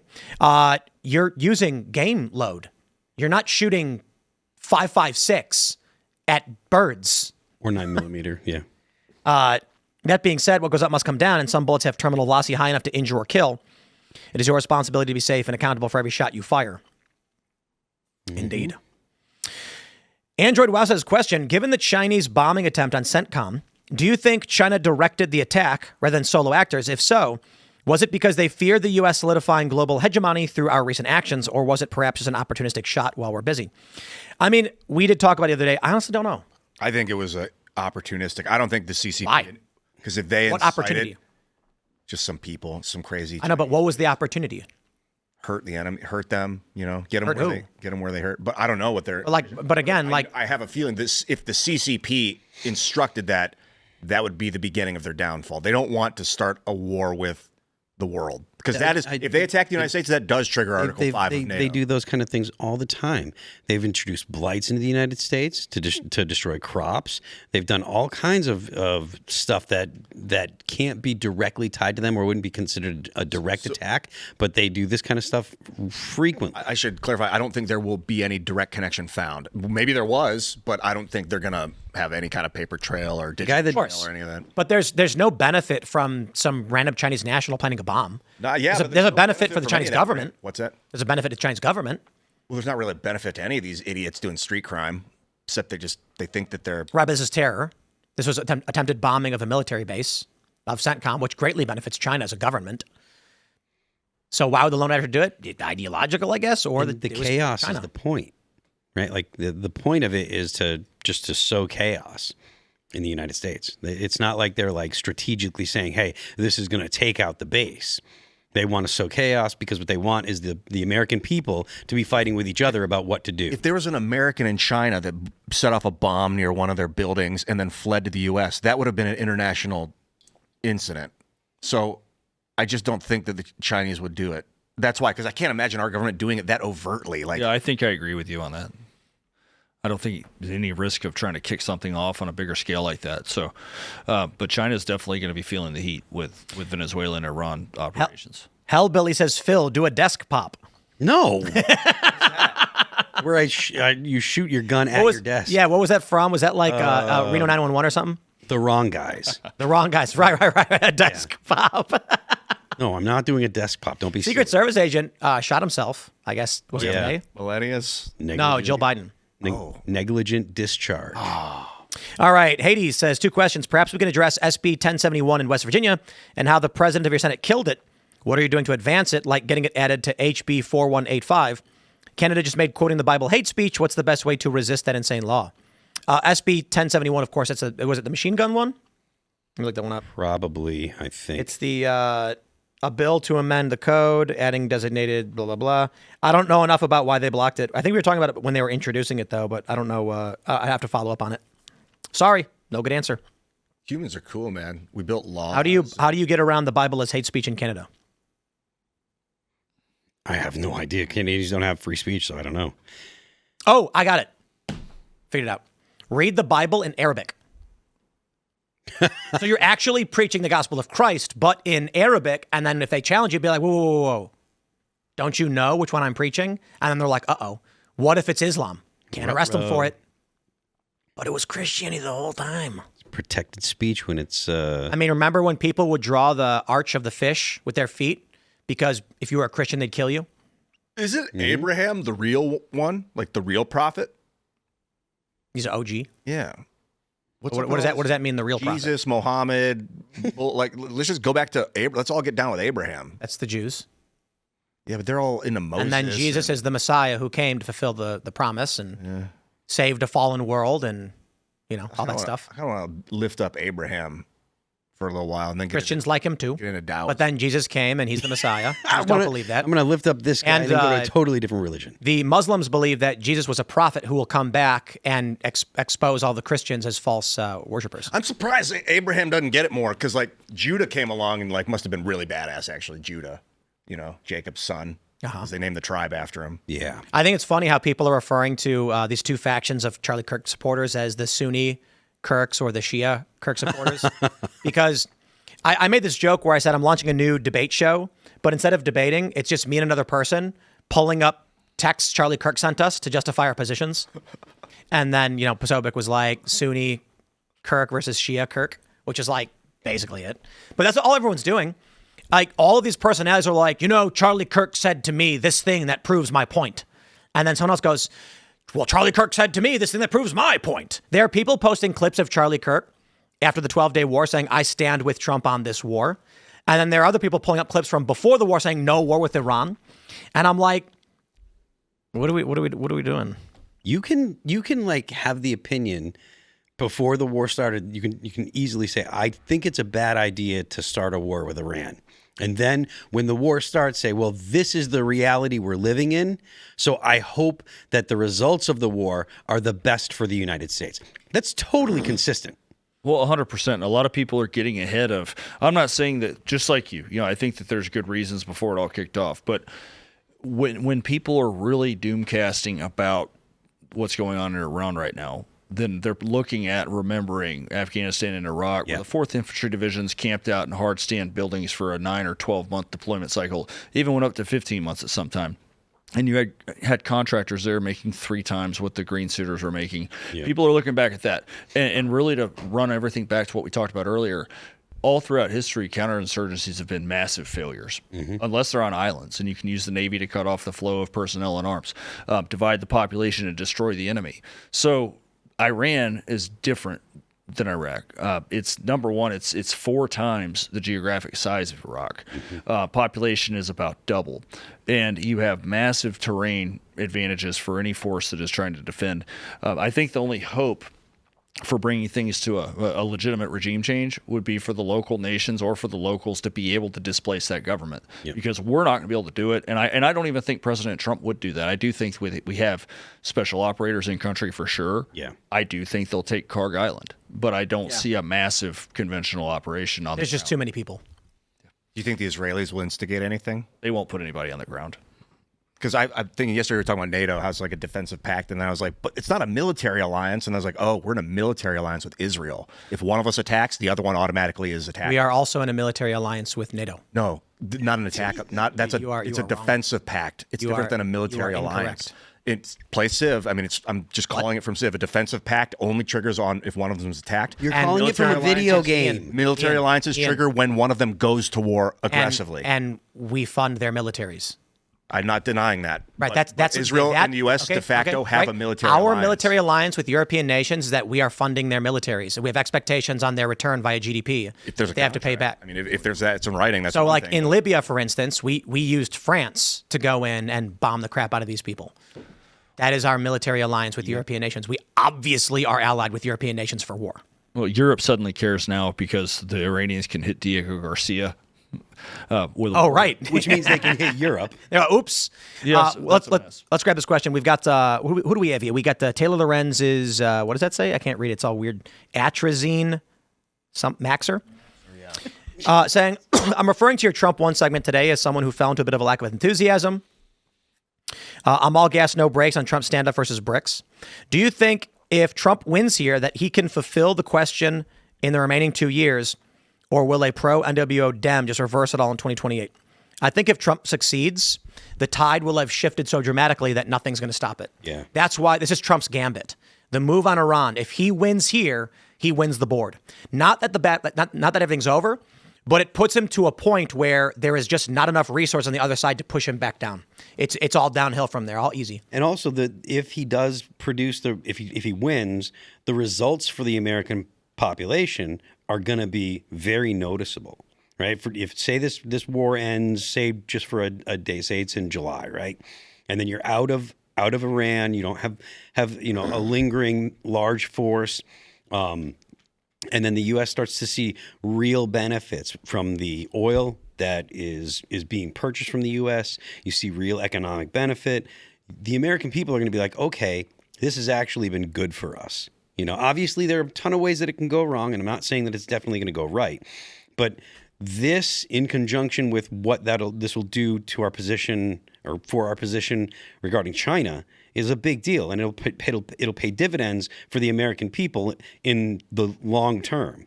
And if the American people see that, then they're going to be like, okay, well, this is actually a good move. It's positioned us better. We're not as concerned with an imminent dollar crash because we've propped up the petrodollar and stuff. So it could result in, and again, I'm not saying it will. I'm saying that it could result in very, very positive things for the American people. What we need to do, obviously, is to build a flying city that can carry all of our armaments and troops that goes over any of our enemies and destroys them to prevent any opportunity. And we'll do a domestic one. It'll be Amazon drone delivery blimp first, and then we'll weaponize it.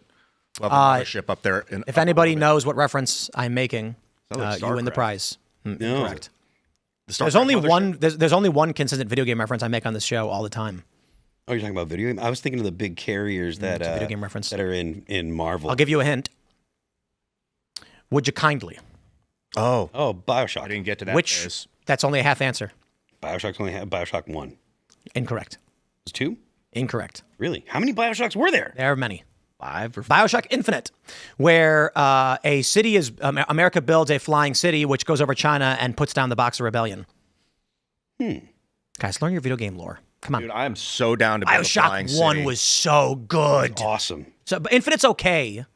Like, it's fine. Booker catch. But BioShock 1, just epic. It needs to be so the flying city is like shooting a mountain with a rocket. Like, it just has that little impact on the flying city. Otherwise, it's coming down.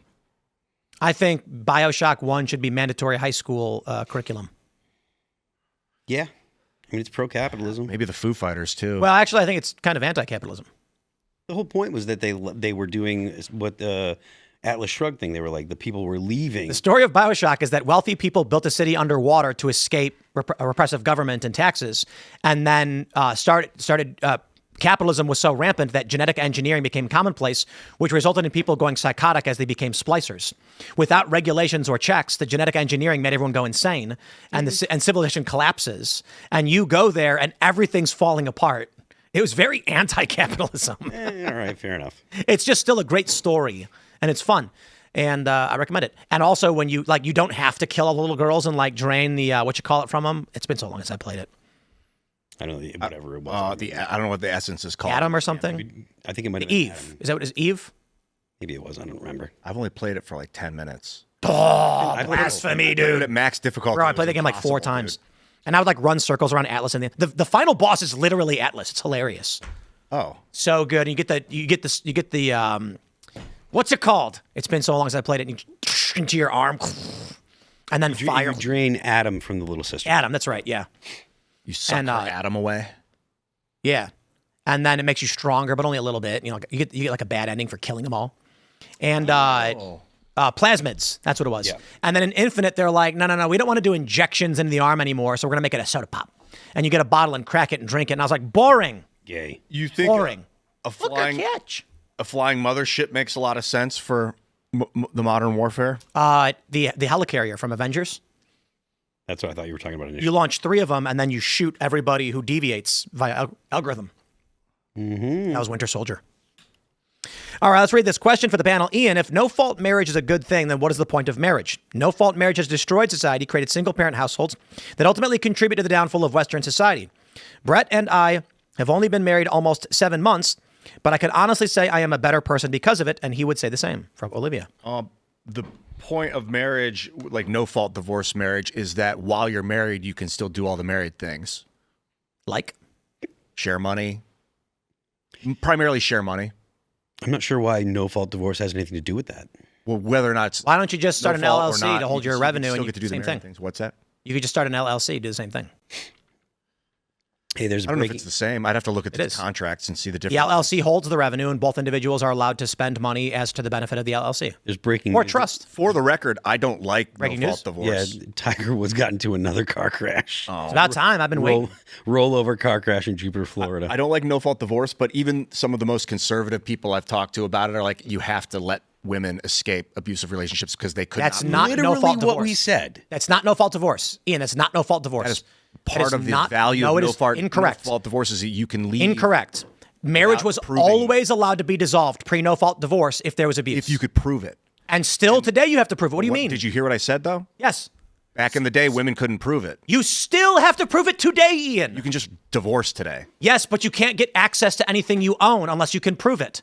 You need to prove fault if you want to take resources. Okay, but I'm not talking about taking resources. And why get married if you don't want the resources? That was your point. To be with someone you love. You can just do that. But I'm talking about people leaving a violent relationship that they can't prove is violent. Then you don't get resources. So what was the point? Your point was getting married allows you to share money. And you do while you're married, and then if the guy starts beating you, you leave. And if you can't prove it, maybe you don't get the anything. money. You maybe lose not. everything. Well, you get your life. So you could always. What do you talk? Like you could always do that. If you're stuck in a marriage with an abusive husband, No, you could still leave even if you're married. if you can't prove it, Bro. And no it's one is no- obligating a married couple to live in the same house. You could leave. I'm saying if there's you have to prove fault, but You still do you're saying in no fault divorce, you still have to prove fault. to get the money that I'm you not said talking you about want. getting the money. I'm And- talking about ending the relationship. The question I have is, what was the point of getting married? To split resources. And you can't split those resources unless you can prove abuse. You after can't the fact. split those resources if you're getting the shit kicked out of you either. If you can't prove a crime, you're always required to prove a crime for standing. I'm not talking about charging out the crime. I'm talking about ending a marriage. I'm talking about getting rights to what is yours. So your That's not what I'm talking about. Your argument You can is change the goalposts it's and better talk off about that women leave taking destitute if they can't prove it. And I'm like, then nothing has changed. It's better for a woman to escape with her life than to get stuck in a violent, abusive Okay, relationship Ian, that kills. I gotta that pause is, you. In my opinion. Before no fault divorce, women could still leave and go somewhere else to avoid being beaten. But they had to prove it. No, they didn't.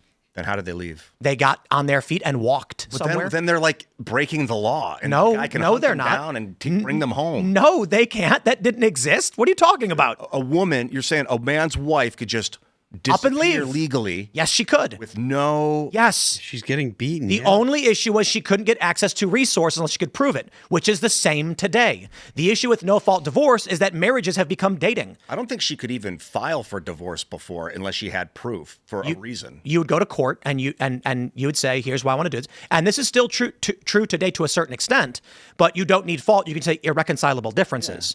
So what they added is irreconcilable differences. And with that, you can get married. And then a year later, the woman can be like, now I get half your stuff. I know. It's awful. Indeed. Even a prenup's not set in stone. Exactly. So no fault divorce is a huge problem for a variety of reasons. I know. That's what my argument was, and usually is. But the people that are like, yo, they're women were getting, like, you got to understand what women were going through before. But again, this is feminist propaganda BS. It's not true. It's women that work with You abusive always wives need and to things, prove fault today, yesterday, or otherwise. And they claim women were being beaten. It's like if a woman was being beaten, she'd go to the police and that would dissolve the marriage. The issue of no fault divorce is that women can leave if they're not being beaten. That's the argument. So if your argument is women in abusive relationships should be allowed to leave, agreed. How about then we create a circumstance by which it's easier to prove so women have an easier time to end marriages with fault. And instead of creating a blanket, you can dissolve your marriage and take the guy's stuff, we say no to that. Right? Make it easier to prove fault. That'd be interesting. I mean, we do have cell phone cameras. Like if your guy's psychologically abusing. So then we don't need no fault divorce anymore because we have cell phone cameras. We have forensic studies. You can go and get a medical exam and prove it. Well, there's also psychological abuse. Yeah, but if you can record it and prove it in a court. What is psychological abuse? Like, I mean, I think it's kind of self-evident. No, but what? Like, explain Make it. her cry every night. Make her think she's less than human. Make her feel Is like it illegal she's the to do that? reason of all the problems in your life. What? Is that illegal?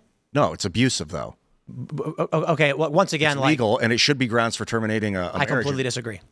Psychological abuse. That's you don't think if you're with a that's- psychopath that's psychologically abuses you, you shouldn't be able to divorce.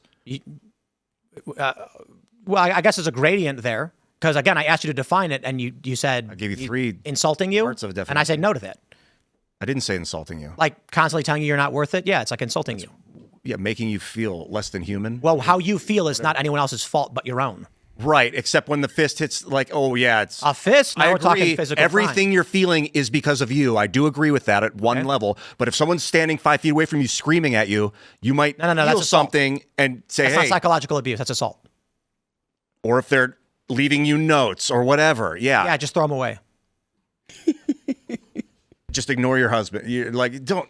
Come on, Tim. Come on, bro. No. No, What if are you you don't, arguing exactly, man? we're arguing that if you enter into a death contract, you can't break it without cause. And someone being mean is not cause. Screaming in someone's face is actually assault and potentially battery. Now you're talking about physical abuse. But if someone, if you let go of the screaming aspect of it, just You have said the screaming. most horrible, I said no. Yeah, well, You said saying insulting. the I most said horrible no. things to someone over and over and over. That's not every day. grounds. Too bad. That would be horrible. That's too bad. What You do do mean? not It's get to too take. bad. No one's going to follow you to that psycho future, dude. You do not get to take someone's money, half their income, because they're mean. Sorry. I'm open to fixing that part of the no fault. That's the worst part of no fault divorce. Is that a guy can get married a week later, she can leave with half of his Not a net week. worth. The judge wouldn't allow it usually. Okay, then whatever. But like 6 months to a year sometimes, that's yeah. nuts. And so that's why they have annulments, which void the marriage, citing it as just not real. So the issue is, someone says, he was mean to me, I should get his stuff, and we should get a divorce. Like, no. Sorry. I think the issue is, these problems arise because of no-fault divorce. It used to be very serious. If you're getting married, you better damn well mean it. And then they said, no, don't worry. If you get married, you can leave. Now, marriage is dating. Anyway, my friends, we are about over time. This was a lot of fun. It's been great having you, man. Appreciate it. No, I definitely appreciated sitting here with you guys and being able to talk about everything that's going on in the world today. I appreciate the constant debates, Ian. Always have a good time. You too, man. Everybody's afterwards like, man, Tim and Ian don't like, we get along so well. We're having fun. Yeah, I like you more after we do that. I mean, it hurts sometimes, but like, so does working out. Yeah. I mean, the point of it is to have a thought-provoking and entertaining conversation. So, my friends, smash the like button. Share the show with everyone you've met in your life. You can follow me on X and Instagram at Timcast. Good sir, would you like to shout anything out before we go? Yeah, well, look, everybody, you have a role to play in shaping the conversations in the world we live in. I've been fighting the fight for election integrity. Obviously, it's an important thing for me to stay involved as well. So thank you for having me on. You can follow me at captaink.us or check out my new book, The American War on Election Corruption. So thank you very much. I want to get people over I like what you did with the election there. Oh, it's a number one everyone's bestseller status. in 3 Amazon categories, and we call that the F curve, the miraculous changing of the guard on November 3, 4, 5, 6, and 7 of 2020. That was a good day. Hey, I'm at Ian Crossland. Follow me at Ian Crossland on the internet. And I don't have anything to jam out right now except go to graphene.movie and sign up for the on the waiting list to get the movie, to get access to the movie when it goes live. This is a documentary I made down at Rice University. Carter Banks. Dude, I can't wait to see it when it comes out. I'm Carter Banks. You can follow me at Carter Banks everywhere and our label at Trash House Records on YouTube. Thank you for coming out, man. It's been a pleasure talking to you.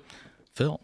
I am Phil That Remains on Twix. You can check out a new piece that I wrote on my Patreon. It's about Spruce Pine, the little town where the all of the silicone that goes into all of the chips that we use every day, the crucibles, all that stuff is made. It's basically the only place in the world that has quartz this pure. You can check it out at Phil That Remains on Patreon. The band is All That Remains. We're going on tour this spring with Dead Eyes and Born of Osiris. We start April 29th in Albany. You can get tickets at allthatremainsonline.com. You can check out All That Remains music at Apple Music, Amazon Music, Pandora, YouTube, Spotify, and Deezer. Don't forget the left lane is for crime. All right, everybody, thanks for hanging out. It's been a great week. We're back, of course, next week, and we're working on a lot of interesting things. We're actually working on setting up digital guests because there are a lot of higher profile people, like the West Coast, for instance. They don't like traveling, so we've got a bunch of stuff in the works, and it's all possible thanks to you. So join our Discord community at timcast.com. Don't miss it. Thanks for hanging out. We'll see you all next time.